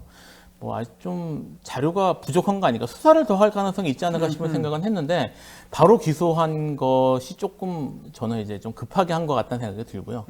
지금 이제 뭐 이화영 전 부지사의 판결을 통해 네. 결탁한 게 확인이 됐다는 식으로 얘기를 했다는데 뭐 좀 전에도 잠깐 이제 뉴스픽 시간에도 말씀하셨습니다만 동일한 사안에 대해서 다른 판결이 있지 않아요? 예. 안부수 판결형 다릅니다. 예, 판결에는 쌍방울이 주가 상승을 노리고 대급육 사업을 했다는 사실을 인정을 했거든요. 네. 그러니까 지금 사실 서로 갈려 있는 판단이 다른 판결이 두 개 존재를 하고요. 그거는 이제 상급심 올라가서 정리가 돼야 될 문제입니다. 뭐 이게 뭐 1심에서 판단이 갈리는 게 바람직하지는 않지만 있을 수 있는 일이라 올라가서 사실은 이제 정리가 되면서 상급심에서 그런 걸 정리하는 일을 할 텐데 여기에 갈리는 판결이 있는 상황에서 한쪽 판결을 확인됐다는 식으로 하면서 기소하기는 어렵지 않았을까 싶었는데 그렇죠. 이렇게 해버린 것에 대해서 조금 놀랍다. 이게 수원지법의 두 부입니다. 제가 기억에 11부, 15부로 알고 있는데 안부수 판결했던 곳하고 이제 이화영 지난 판결했던 곳 판결 이유가 좀 다 달라요. 네. 그렇다면 우리 김배성 변호사님 말씀처럼 더 조사를 할 필요가 있을 것 같은데 그냥 한쪽 판결 그게 맞다고 보고 추가 기소를 한 거거든요. 뭐 검찰은 네. 당초에 기소를 하려고 영장도 청구했었기 때문에 예. 준비가 됐었던 상태였고요. 아하. 그런데 이게 그냥 뭐 안보수, 뭐 대북 송금 이런 걸 다 떠나서 네. 이 이재명 대표가 당시에 검찰 앞에서 이제 얘기했던 부분은 100억이라는 돈, 그러니까 네. 우리나라 돈으로 100억이잖아요. 800만 100억입니다. 달러가. 예. 100억이라는 돈을 생면부지 단 한 번도 만난 적이 없는 자에게 나를 위해서 써달라라고 서로 간에 말을 맞춘다는 게 말이 되냐. 네. 100억이라는 돈이 매우 큰 돈이잖아요. 그런데 그렇죠. 오로지 나의 정치적인 이익을 위해서 북한에다가 이 돈을 경기도가 내야 될 돈을 대납해달라. 이런 이야기를 하기에는 단 한 번도 만나지 않고 뭐 지금 진술, 김성태의 진술만으로는 이화영 부지사가 보고를 했고 뭐 전화 통화를 한 적이 있다라고 하는데 네. 그런 게 실질적으로 과연 신빙성 있는 진술로 저는 받아들여졌다는 게 너무 의문인데 네. 재판부는 이 김성태 회장에 대해서 건실한 중견 기업의 CEO로서 진술의 신빙성이 있다라고 판단을 했어요. 네. 그런데 이 김성태 회장의 범죄 전력도 재판부도 다 확인을 했을 텐데 이게 쌍방울의 어떤 주가 상승, 주가 부양을 위한 그런 자금이었다라는 것을 배척을 해버렸는데 그것은 기존에도 김성태 회장이 다른 사람이 아니라 김성태 회장이 주가 조작으로 판결을 받은 유죄 판결을 처벌받은 전력이 네, 있죠. 유죄 판결을 받은 전력이 있습니다. 그런데 그걸 단순히 모든 게 김성태의 진술이 신빙성이 있다라고만 배척하기에는 건실한 중견기업의 CEO다. 그게 이유라는 게 좀 납득하기가 어렵다. 네.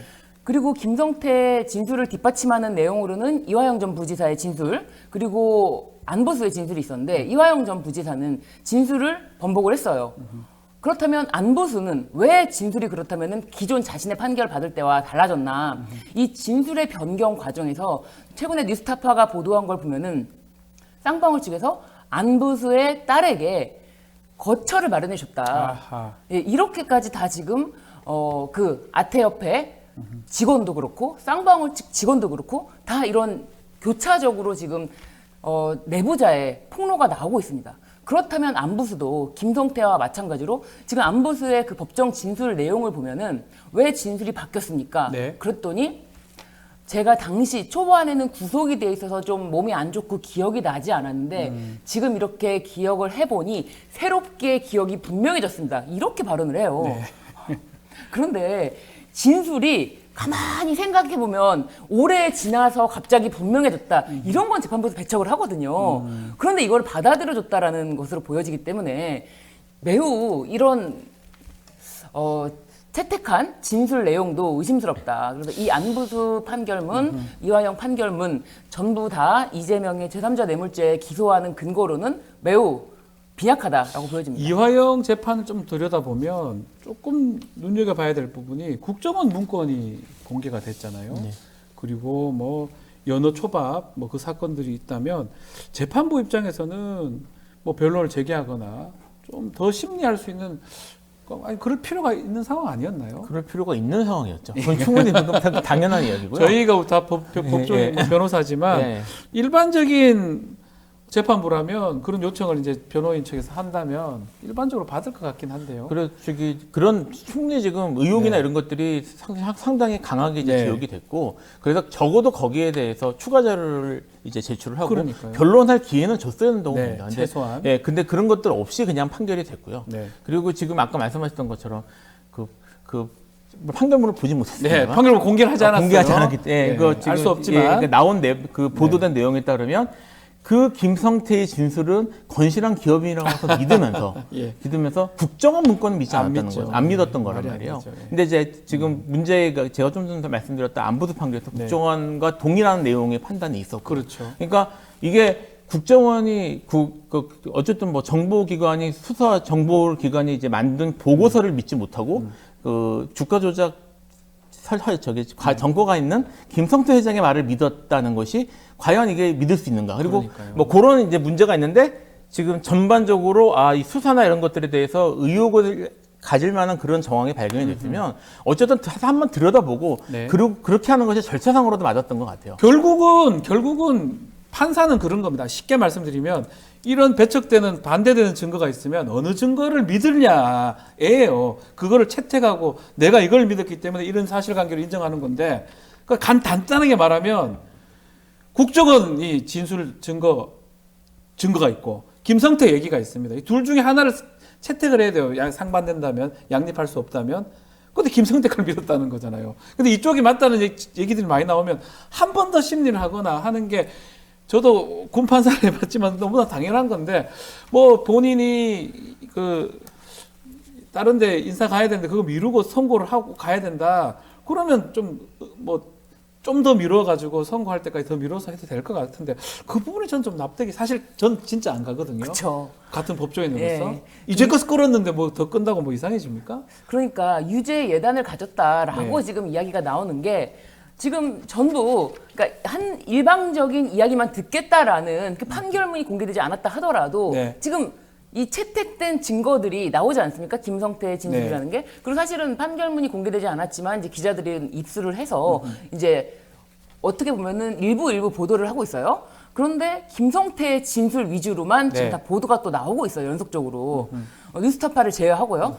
그렇다면은 오로지 김성태의 진술만 믿었다는 것이 판사의 유죄 예단이 없고서는 과연 이게 가능한 것인가? 네. 그렇기 때문에 판사의 재판에 대해서 불신을 할 수밖에 없는 거죠. 그런 상황입니다. 그리고 이제 범죄는 그겁니다. 아직 모르시는 분들이 많아서 계속 설명드리면, 제3자 뇌물죄, 이게 다른 범죄도 있지만 핵심인데요. 제3자 뇌물죄는 북한한테 제3자, 그러니까 북한한테 뇌물을 줬는데 이재명한테 이익을 주기 위해서. 북한하고 이재명하고 친구입니까? 왜 봐야 됩니까? 그러니까 저기 이재명 대표에 대한 네. 기소의 전반적인 취지는 거의 비슷해요. 목적은 네, 네. 정치적으로 이익을 보기 위해서. 그렇죠. 정치적으로. 예, 그러니까 뭐 이게 이제 성남 FC 건도 그렇죠. 네, 다 정치적으로. 마찬가지입니다. 네. 뭐 저기 지금 예를 들어 위례 같은 경우도 네. 뭐 재선에 도움을 받기 위해서였다. 뭐 정치적 업적을 쌓기 위해서였다라는 식의 주장이에요.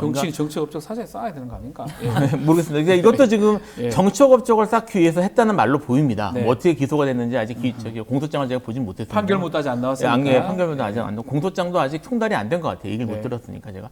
근데 어쨌든 이것도 뭐 그 제3자 뇌물, 북한에 이렇게 뇌물을 주면서까지 뭐 대북 사업에 있어서의 무슨 성과를 이런 거를 내고 싶었던 것이다라고 네. 구성을 하지 않을까 싶은 생각은 들어요. 그렇죠. 예, 근데 이제 이게 지금 마찬가지로 지금 뭐 지금 이제 이 사건도 같은 식으로 구성이 되겠지만 이게 그 다른 지금 기소된 사건들도 이재명 대표가 뭐를 구체적으로 어떤 불법 행위를 했다 이런 게 있는 게 하나도 아니고요. 없어요, 지금. 하나도 없습니다. 뭐냐면 대부분 그냥 정책 뭐, 이익을 봤다. 뭐 그들이 했는데 이재명과 공모했다. 이재명이 알고 있었다. 네. 이런 얘기거든요. 그런 내용, 근데 이제 그 고리가 사실은 매우 약합니다. 예. 뭐 이제 그거는 이제 변론에 관계된 거니까 제가 좀 말씀드리기 어려운데 네. 이 부분도 어떤 식으로 연결고리를 구성할지 모르겠는데 이게 과연 그 잘 부분 될까 한번 몰라요. 질문 드려볼게요. 네. 지금 말씀처럼 대북 송금에 네. 대해서 이재명이 알아야 될 거 아니에요. 네, 그러니까 그렇죠. 몰랐다고 하니까 뭐 수시로 이화영 부지사가 보고를 했다 이런 주장이 있는 것 같아요. 검찰 아마 공소장이 지금 공개가 된다면 이 부분도 포함이 될 것 같은데 네. 어떻게 봐야 됩니까? 보고 했다는 본인은 말했다가 또 아니라고 또 얘기를 하거든요. 이화영 지사는. 그러니까 지금 이화영 지사만 지금 이야기를 뭐 하면서 부지사, 이화영 부지사만 그 당시에 검찰의 회유 그런 게 압박이 있었다라고 한 것이 아니고 당시에 이제 경기도 그 국장 신명섭인가요? 예. 그 신 국장도 최근에 같이 이제 이야기를 했어요. 검찰의 회유가 있었다. 네. 검찰의 회유가 있었고 그 당시에 이화영 부지사를 만나서 자신이 구속된 것에 대해서 이화영 부지사가 굉장히 심리적으로 정신적으로 압박이 있었다. 그리고 진술 맞추기에 대해서 자신의 담당 검사가 주선을 해서 이화영 부지사 3번을 만났다. 네. 이렇게 이야기를 했잖아요. 그렇기 때문에 검찰이 당시에 이것을 기소하기 위해서 사전 보고를 도지사인 이재명 도지사에게 철저하게 사전 보고를 했다라는 검찰의 이런 논리는 사실은 입증되는 증거가 없다라고 봐야 되거든요. 그렇기 때문에 지금 굉장히 무리하게 제3자 뇌물죄에서도 말씀하셨지만 제가 봤을 때는 심지어 이제 만약에 민생지원금을 지급한다. 전 국민에게 민생지원금을 지급하는 것도 네. 이재명 대표의 그러니까요. 정치적인 이익을 위해서 민생지원금을 지급했다. 이게 뭐 이런 식으로. 법리를 좀 확대하면 윤석열 대통령이 병사들 월급 올려주는 거 이것도 범죄가 될 수가 있어요. 그러니까요. 정치적 이익을 이익이잖아요. 위해서. 이익을 위해서. 예를 들어서 좀 전에 네. 말씀하셨던 석유 시추. 예, 이것도 문제가 될 수 있어요. 정치적 이익을 이게 위해서. 5천억이 든다면서요. 정치인은 뭐라도 얘기를 잘못하거나 그거 관련돼서 뭐가 더 있으면 그러니까 이건 법이라는 거는 또 특히 형법 재형법 중지를 하잖아요. 무진자 학대할 수는 없는 거예요. 우리가 지금 예상하는 거는 딱 이런 거잖아요. 내가 뭔가 엄청난 이익을 받기 위해서 아니면 어떤 사람이 그 사람한테 이익을 받기 위해서 부탁을 하기 위해서 정말 가까운 누구한테 줬을 때 그럴 때 제3자 뇌물죄 되는 거잖아요. 그쵸. 공무원이나 이럴 때. 사실상 그러니까 받는 사람하고 이익을 보는 정치인 네. 이제 또는 이제 그 공무원하고 사실상 같은 위치가 위치로 돼야 볼 수 있는 돼야 그런 게 되는데. 있어야 됩니다. 근데 북한과 그러면 북한은 이재명을 이재명하고. 이제 사실은 그런 법리적 문제가 있죠 사실은. 알겠습니다. 그래서 사실은 판결에 대해서 우리 좀 댓글에 나옵니다. 우리 국민들이 지금 법조인 되겠다. 하도 이런 거 자꾸 나오니까 별의별 게 나오니까 우리 국민들이 법조인 되겠다 이런 얘기가 되고 판결문을 빨리 공개를 해야 되겠죠. 그래야 분석도 될 것 같고요. 곧 공개가 될 것 같긴 한데요. 자, 민주당이 이런 가운데 판사 선거로 좀 뽑자. 판사 선출제. 또 판사도 좀 처벌할 수 있는 법 왜곡죄. 요걸 좀 거론하고 있습니다. 이게 어떻게 봐야 됩니까?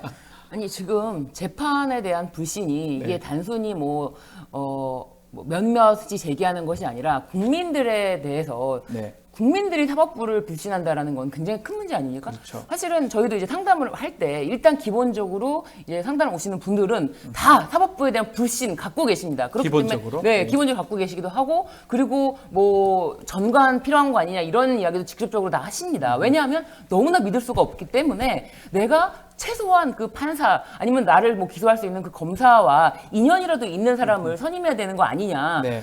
그렇게 전관 예우에 대해서도 일반인들이 다 공공연하게 그렇게 해야지 내가 불이익을 덜 받는 거 아니냐라고 생각을 하거든요.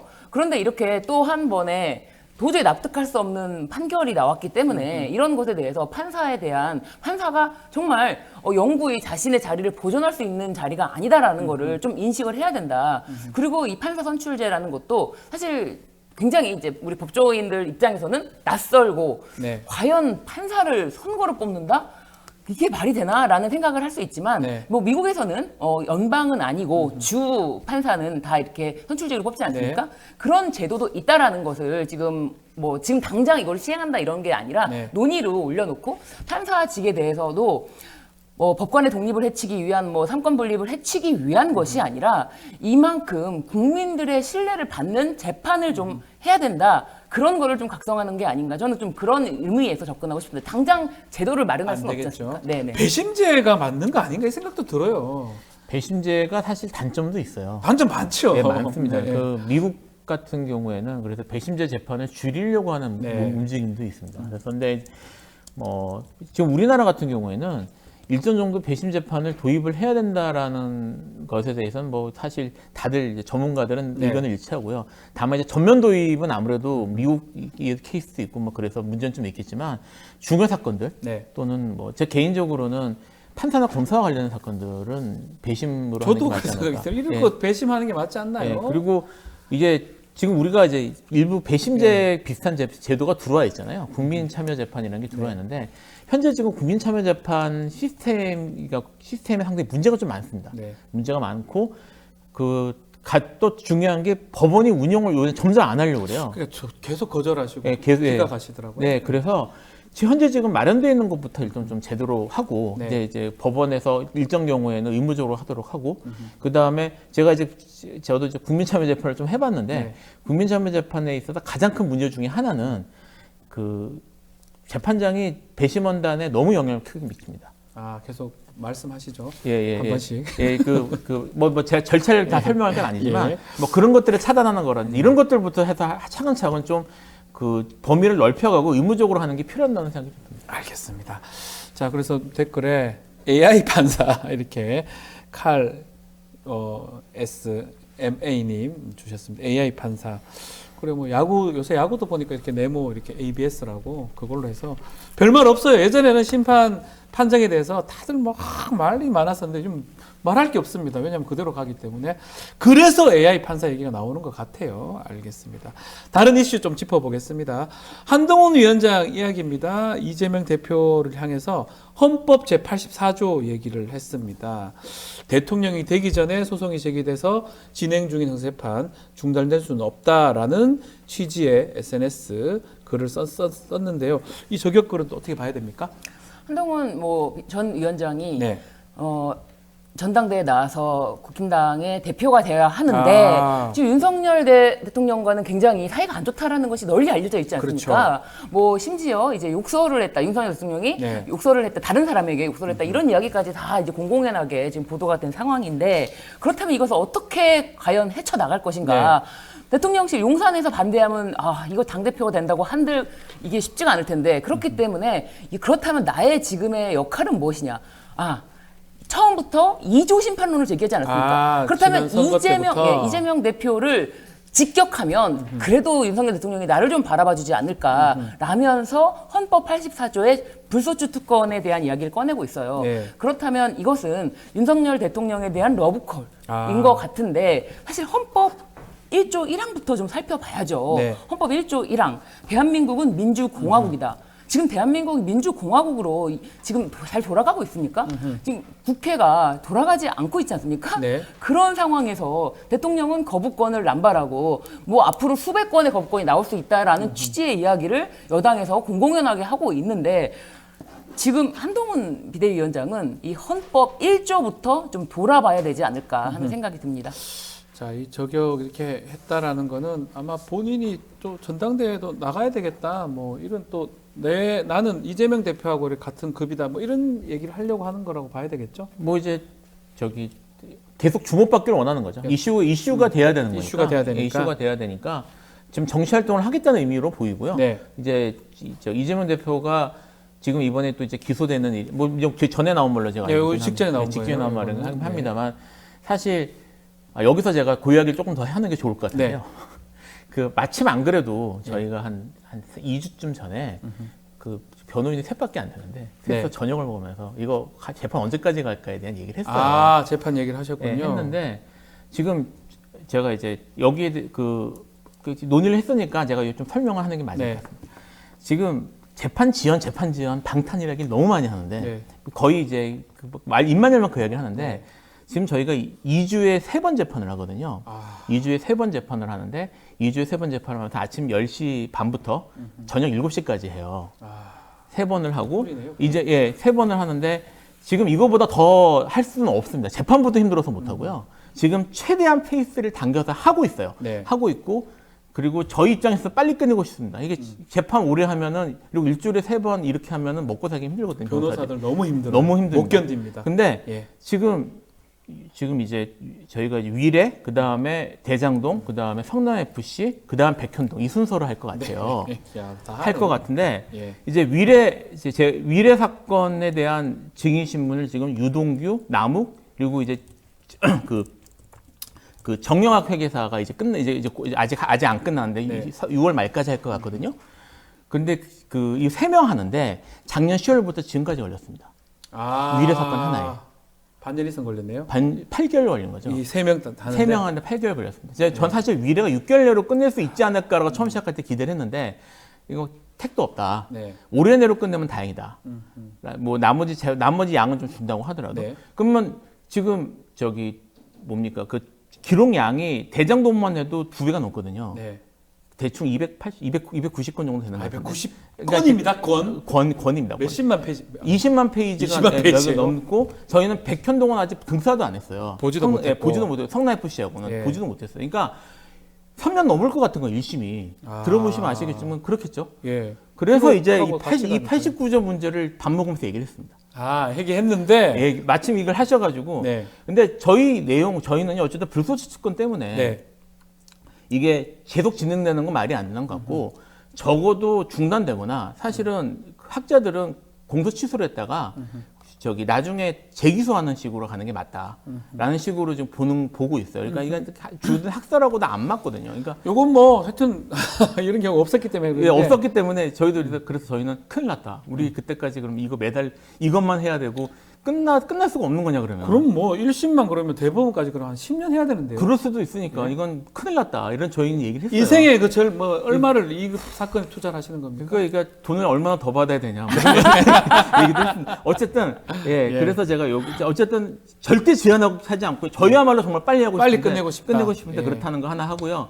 지금 이 문제가 어쨌든 계속 이슈가 되니까 여기에 대해서 한동훈 위원장이 입을 대면서 전 위원장이 네. 입을 대면서 정치적으로 계속 주목받기를 원하고 있는 것 같다. 뭐 이런 생각이 듭니다. 국회 이야기도 잠시 좀 해보겠습니다. 민주당 11개 상임위 단독으로 구성을 했습니다. 자, 그러니까 국민의힘이 또 15개 특위를 또 가동했더라고요. 대통령한테 거부권 건의를 하고 22대 국회 첫 시작 어떻게 보고 계시는지요?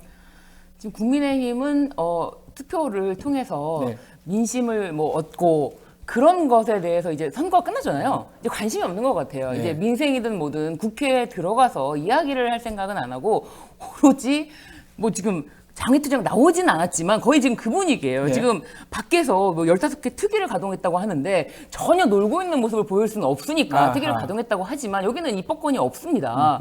국회에 들어가서 일하지 않는 모습을 국민들이 언제까지 참아줄 수 있을까요? 사실 지금 다 이제 국민의힘의 그 소속 국회의원들이 영남에 많이 치우친 것도 사실이지 네. 않습니까? 지금 여의도에는 관심도 없다라고 보여지는데 초선 의원들은 오히려 그래도 7개라도 받고 들어가야 되는 거 아니냐라고 하는 이야기도 있다고 합니다. 그런데 지금 들어가느냐 마느냐 의총을 몇 번 해봐도 그 비율이 들어가지 말자 6대4 이런 식으로 나온다고 해요. 지금 글쎄요 언제까지 안 들어올 수 있을까? 이게 어쨌거나 특검법, 최상병 특검법에 대해서 재결 넘어오면은 네. 거부권 행사하고 넘어오면은 이제 부결하러 들어와야 될 텐데 그때까지 안 들어오고 부결하러만 들어온다. 그리고 다시 일을 안 하고 다 놀고 있다. 그러면은 세비를 반납해야죠. 세비 반납해야 네, 된다. 세비를 반납해야 된다. 네. 언제까지 저럴지는 지켜봐야 될 것 같은데 이것도 하나 짚어보시죠. 국민권익위원회가 김건희 여사 그 명품 가방 수수 의혹 관련해서 결국은 신고할 의무는 없다 이렇게 얘기를 했습니다. 권익위 판단도 어떻게 평가하십니까? 제가 옛날 사서 삼경의 얘기가 생각이 났어요. 아, 4서 3, 그런 것도 하십니까? 거기에 예. 얘기에 이제 유명한 얘기가 있습니다. 예는 일반 백성까지 내려가지 않고 형벌은 대부에까지 미치지 않는다. 네, 들어본 것 같아요. 예, 네. 라는 말이 있습니다. 예. 이제 그게 옛날 신분제 사회를 반영한 건데 예. 사실 이번 정권 들어와서 형벌은 대부에 미치지 않는, 귀족에 미치지 않는구나. 네, 기족에 가지 않고 위로 올라가지 않고. 라는 생각이 많이 들었어요. 권익위 판단이 지금 뭐 여기서도 몇 번 얘기가 나왔습니다만 사실 이게 뭐 청탁방지법 이게 문제가 아니라 이거야말로 뇌물. 이거 뇌물. 예, 이게 뇌물. 진짜 말하 제3자 뇌물. 뭐 그 제3자 뇌물이에요. 북한하고 이재명이 아니고. 그 말씀이죠. 네. 뇌물 또는 아니면 알선 소재 뭐 이런 것들이 문제될 수 있는 사안인데 여기에 대해서는 아무도 얘기를 하지 않아요. 뭐 검찰이 하고 있다고 하지만 이게 어떻게 진행되는지는 현재로 믿을 수도 없고 그래서 이게 우리가 아직 사실 얘기가 아직 오래된 책이라 그 공자보다 더 오래된 책이에요. 예, 우리가 BC 한 800년, 900년 이 정도 세상에서 살고 있구나 아직 이런 생각이 좀 들었어요. 예, 묵직한 얘기를 또 주셨네요.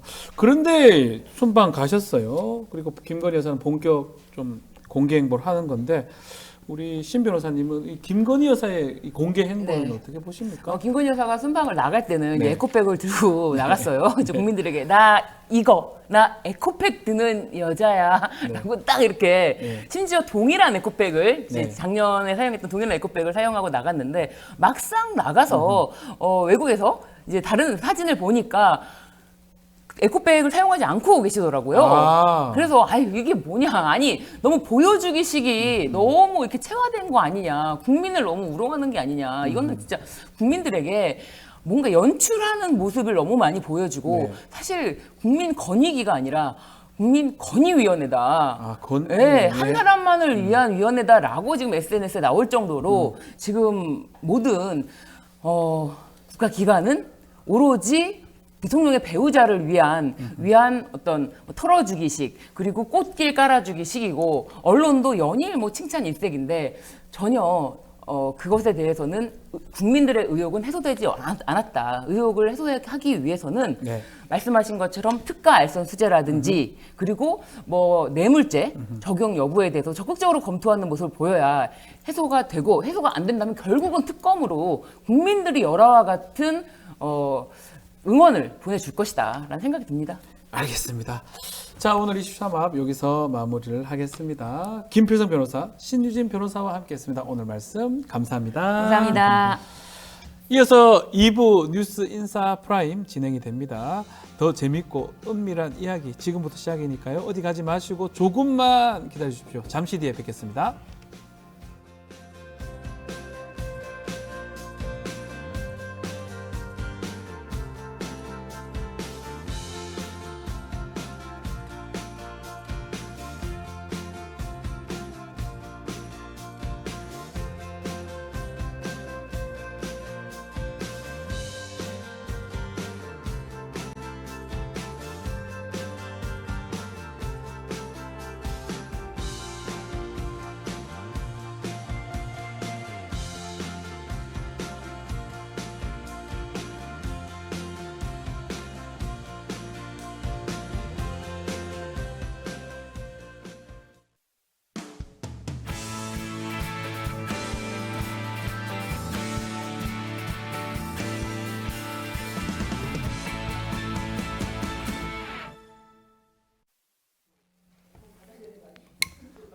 매주 목요일 한 발 더 들어가는 고품격 시사대담 뉴스 인사 프라임 바로 시작하겠습니다. 자, 목요일 코너 해문 양이삼의 종횡무진입니다. 두 분 나오셨습니다. 목사님, 또 해문수님 두 분 안녕하십니까? 안녕하십니까?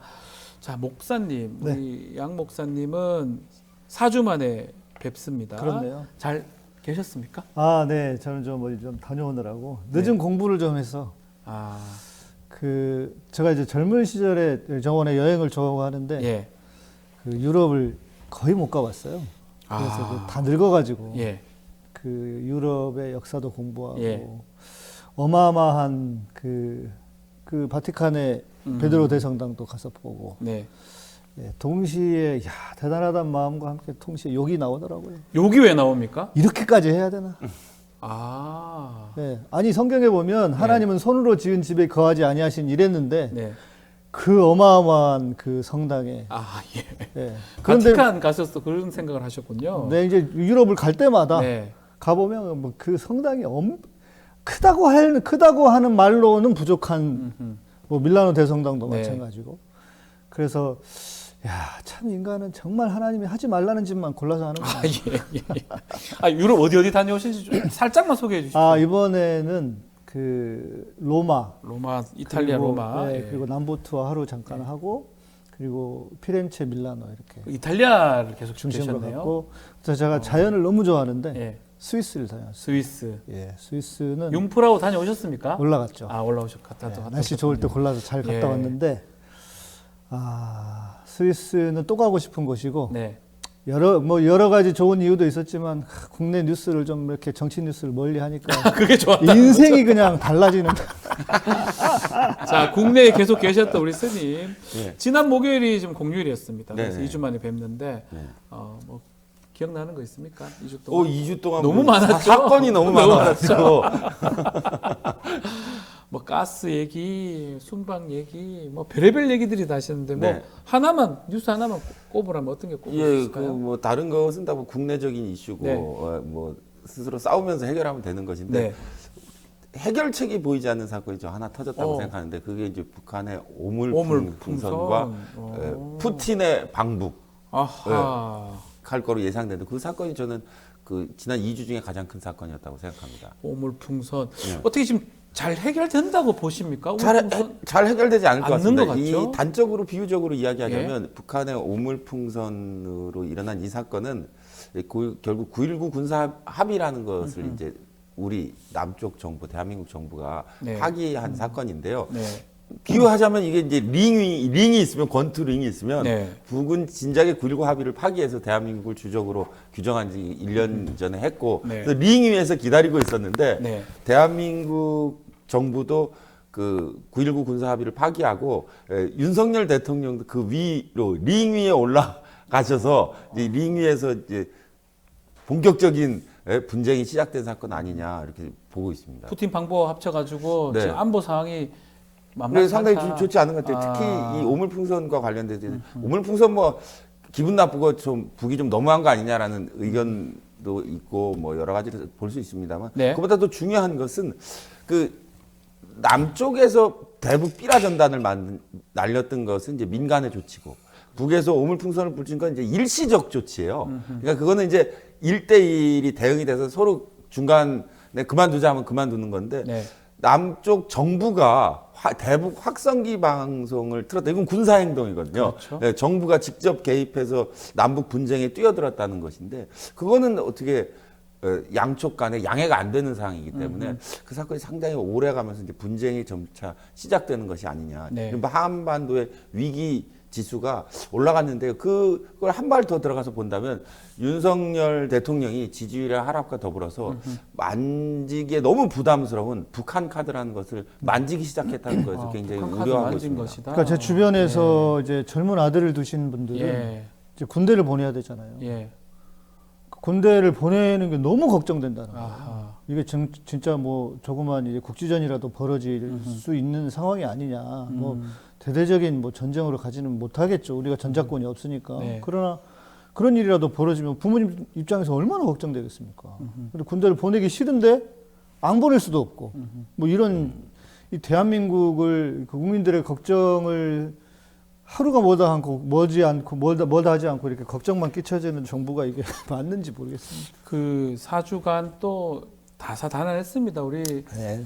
목사님 이탈리아, 스위스에서 좀 즐기고 계시는 즐긴다 공부하러 가신 동안 아니 제목은 제가 단체방에 초대된 단체방에 많아가지고 예. 또 소식을 완전히 멀리할 수는 없어서 예.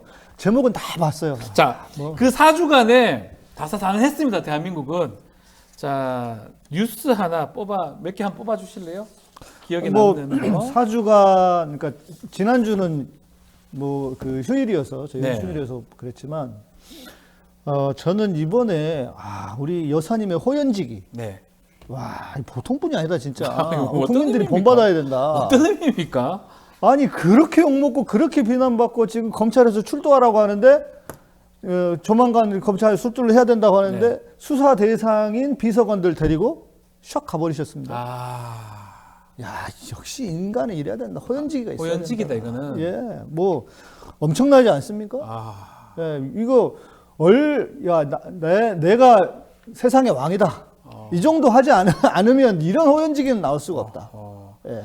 명품백 그 순방 가는 당일날 건의기에서 종결 처분해줬고요. 말씀대로 관계자 참고인이 돼야 될 사람들인데 그 사람들하고 같이 중앙아시아로 가버렸어요. 네. 호연지기가 있다라고 말씀.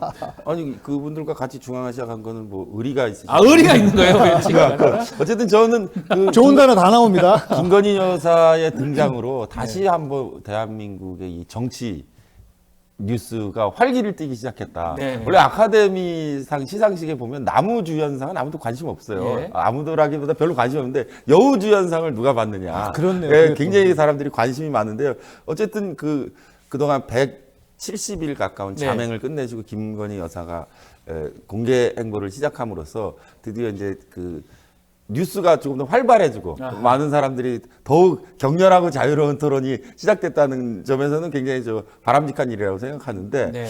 근데 이제 이분이 이제 외국 그 순방에도 따라가시고 공개 행보를 재개하면서 이제 일어나는 여러 가지 것들이 그 단순히 재미로 보기에는 좀 그 약간 스트레스 지수를 네. 점점 좀 높여지셔서 네. 결국 이 문제가 윤석열 대통령의 지지율을 더 끌어내리는 쪽으로 작용하게 아하. 됐다는 것은 뭐 이렇게 우려스러운 일이 아닐 수 없다. 자, 그 보고 부분입니다. 지금 두 분 짚어주신 중앙아시아 순방 지금 중인데 사진들이 순방 사진들이 이제 공개가 되고 있는데 좀 이례적이에요. 사진이 지금 저희가 준비가 되는지 모르겠는데 사진만 보면 김건희 여사가 저 봐요. 저 사진. 아니 이례적이라니요. 원래 이랬습니다. 원래 이런 거예요? 원래 이랬잖아요. 저게 가능합니까? 저렇게 되더라도 저걸 찍은 걸 공개하면 안 되는 거죠. 저걸 공개한다는 거는 조금 문제가 있어요. 잘못된 거죠. 예. 참. 근데 이제 저분들이 저 입장하는 각도가 저게 그러니까 이른바 한 컷 사진을 위해서 뒤에서 이제 카메라 기자들이 저 뒤에서 기다리고 있다가 찍은 아주 구도를 잘 잡은 사진인데 네. 그 윤석열 대통령은 항상 그 자리 선정에 문제가 있어요. 아, 이게 잘 모르시나? 저게 맞나요? 그러니까 이런 일이 자꾸 벌어지니까 예. 대한민국의 실제적인 대통령이 그분이 아니냐는 이야기가 계속 나오는 거 아닙니까? 저렇게 보이니까 사진으로. 네. 예. 저럴 바에 안 데리고 오는 게 안 나요? 혼자 가는 게. 근데 이제 이런 걸 보면 네.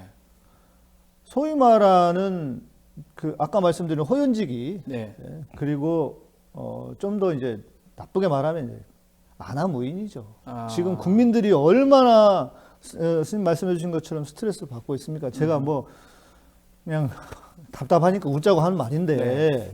그런 상황에서도 이런 사진을 계속 배포한다고 하는 것은 국민들이 어떤 마음인지 뭐 국민들이 무슨 생각을 가지고 있는지에 대한 거는 그냥 필요 없다는 거 아니겠습니까? 그냥 말 그대로 진짜 이게 개돼지로 여기지 않는 한 어떻게 이런 일들이 계속 반복되는가. 이거는 지금 우리가 늘 고민스럽지만 지금 2024년에 대한민국이 맞는가? 네.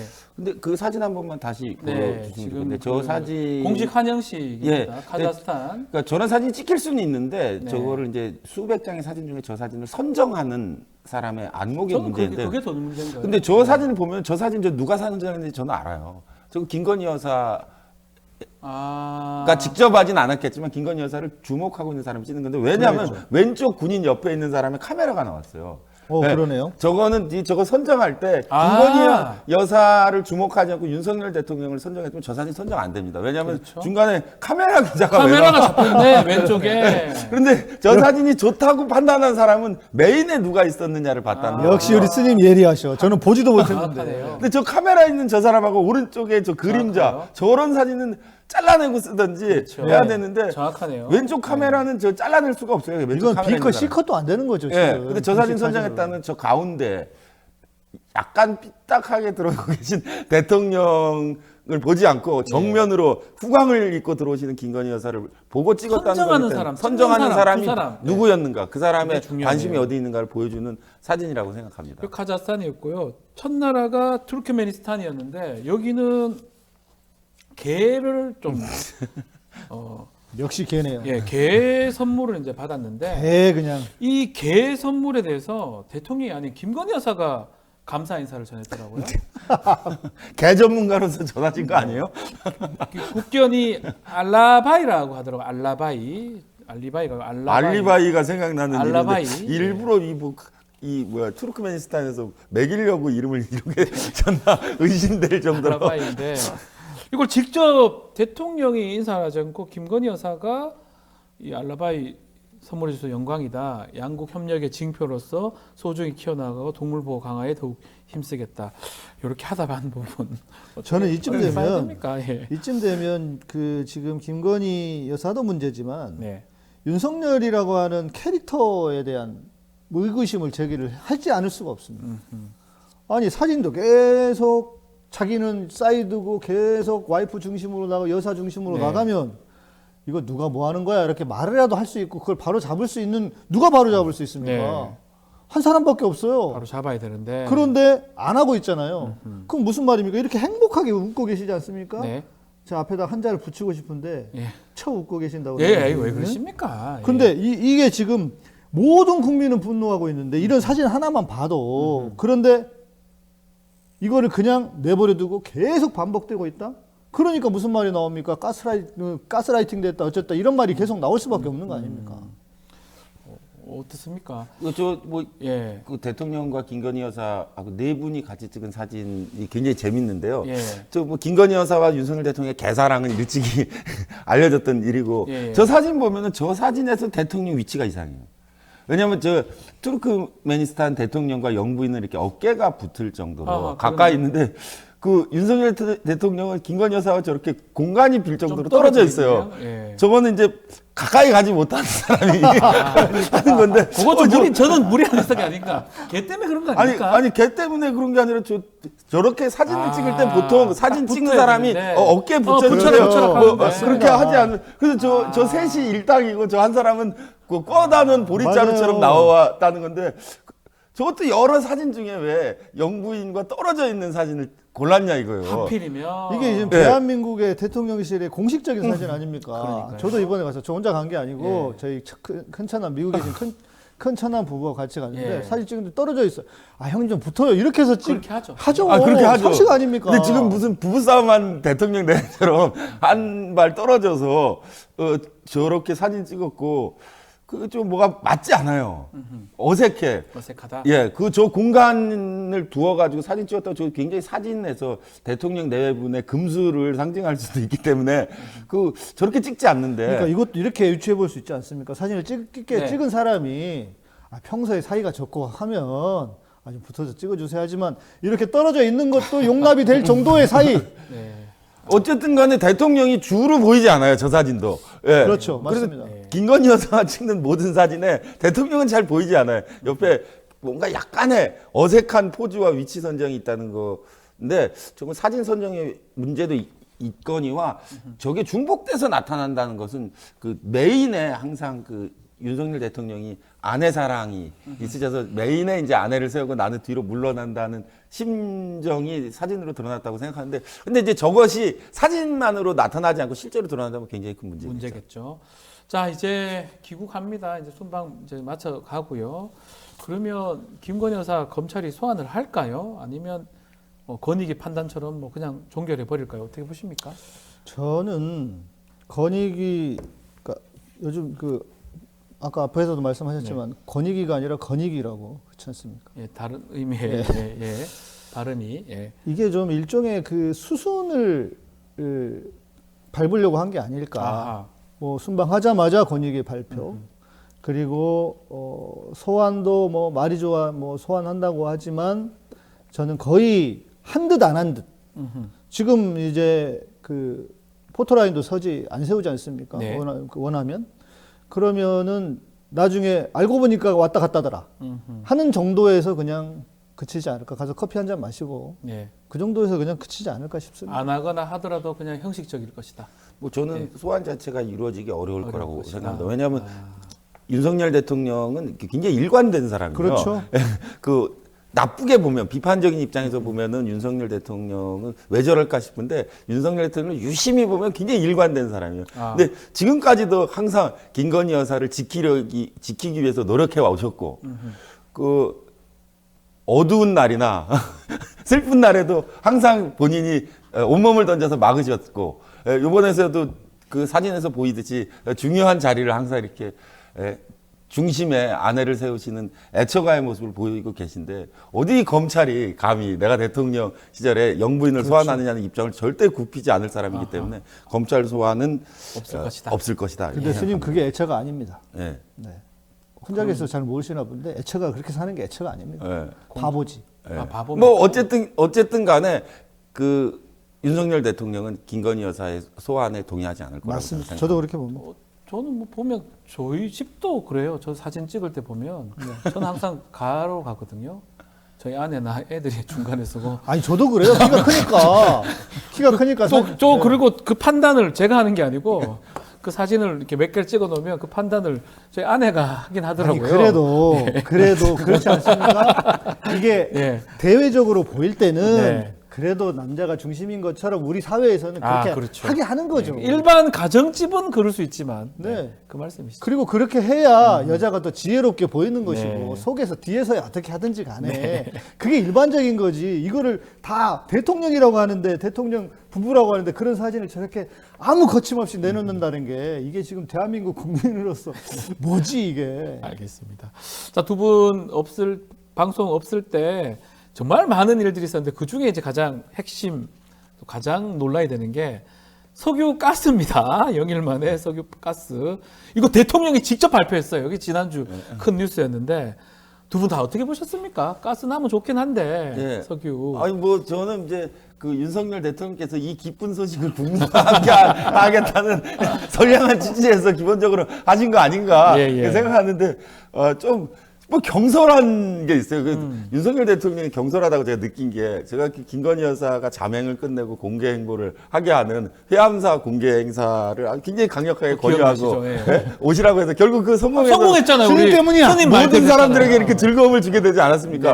근데 그때 사건을 보면서 제가 느낀 게 사실 그 불교계에서는 김건희 여사만 초청했어요. 대통령이 오실 거라고 생각을 못 했는데. 대통령 직접 왔어요. 같이 왔어. 대통령이 초청도 안 했는데 같이 오셨어.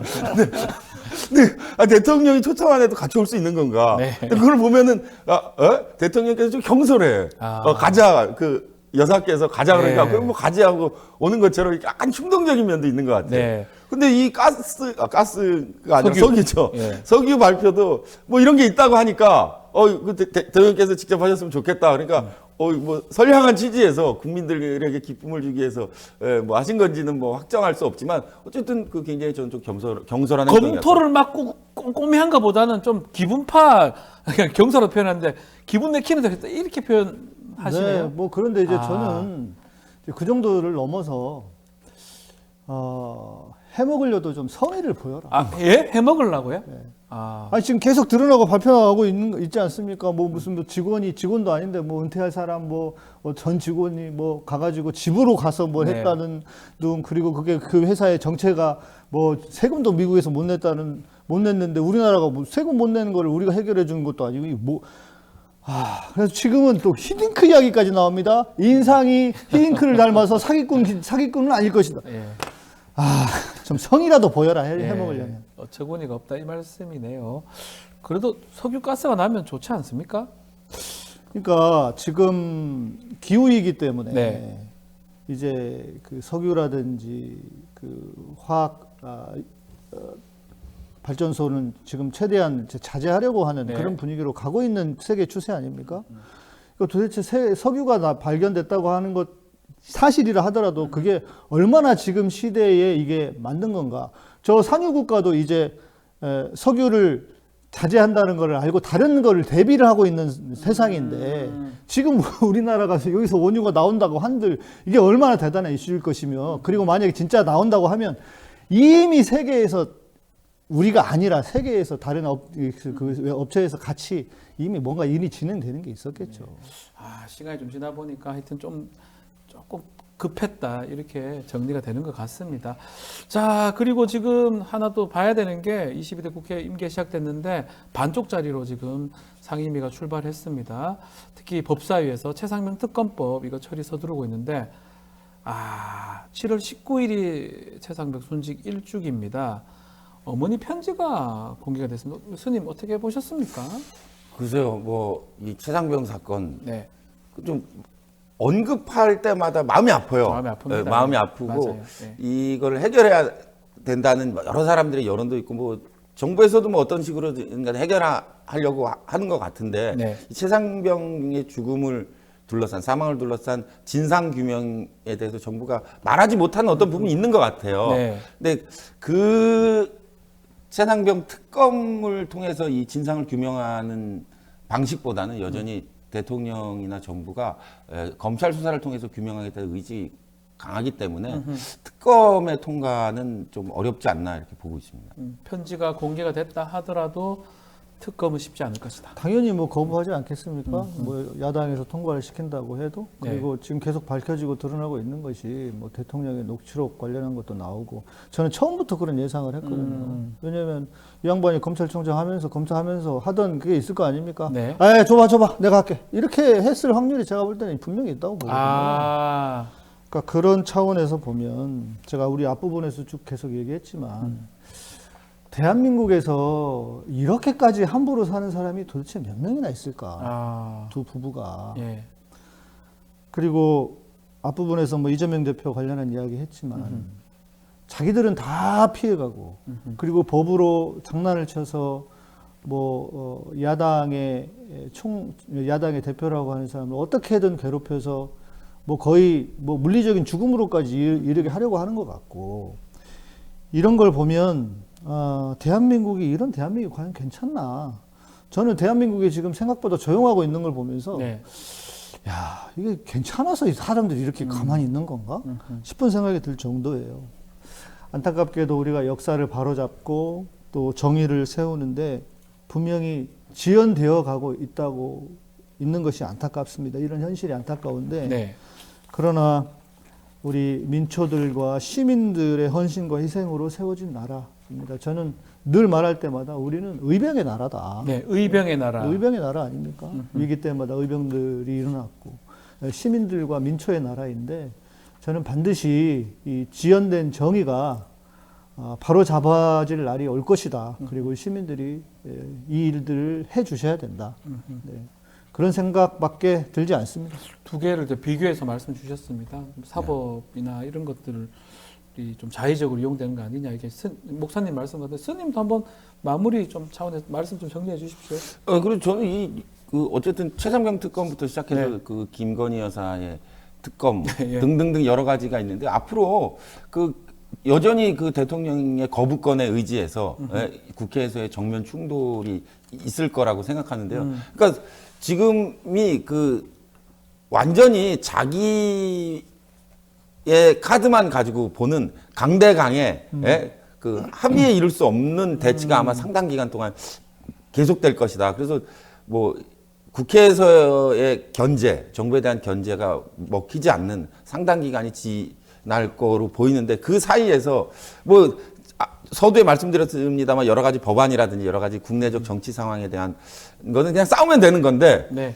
이제 조만간 푸틴이 방북한 이후에 펼쳐지게 될 한반도의 국제관계 그리고 북한과의 그 분쟁, 위협 이런 것들을 저는 강대강 카드를 계속 사용해서 외교적인 문제를 해결할 수 있을까에 대한 회의가 들고 있는데요. 그것이 아마 대통령이 지지율에 더 큰 영향을 미치지 않을까 지금 뭐 안보 얘기도 하셨는데 푸틴이 방북했던 부분 또 방북은 아직 안 됐고 조만간 방북할 거로 하는데 푸틴이 왜 방북하느냐가 이제 중요한 시사점이 될 것 같은데요. 예, 아마 지금 우크라이나의 분쟁에 북한이 무기를 대고 있어요. 예, 그래서 우크라이나와의 러시아와의 분쟁에 북한이 무기를 대고 있는 상황에서 러시아는 북한에 더 지원을 좀 더 요청할 거고 북이 러시아에 대해서 요청하는 사항은 아마 있을 것인데 그러겠죠. 그것은 아마 답이 나왔습니다. 이제 남북 간에 여러 가지 충돌이 있을 때 북중러의 밀착이 더 강화되면서 그 남북 관계가 더 강대강으로 대치돼서 더 한 발 더 경랑 속으로 들어가게 될 심각하게 보신다는 거죠? 심각하게 보고 있습니다. 예고하고 있는데요. 항상 북러가 밀착하면은 문제가 생깁니다.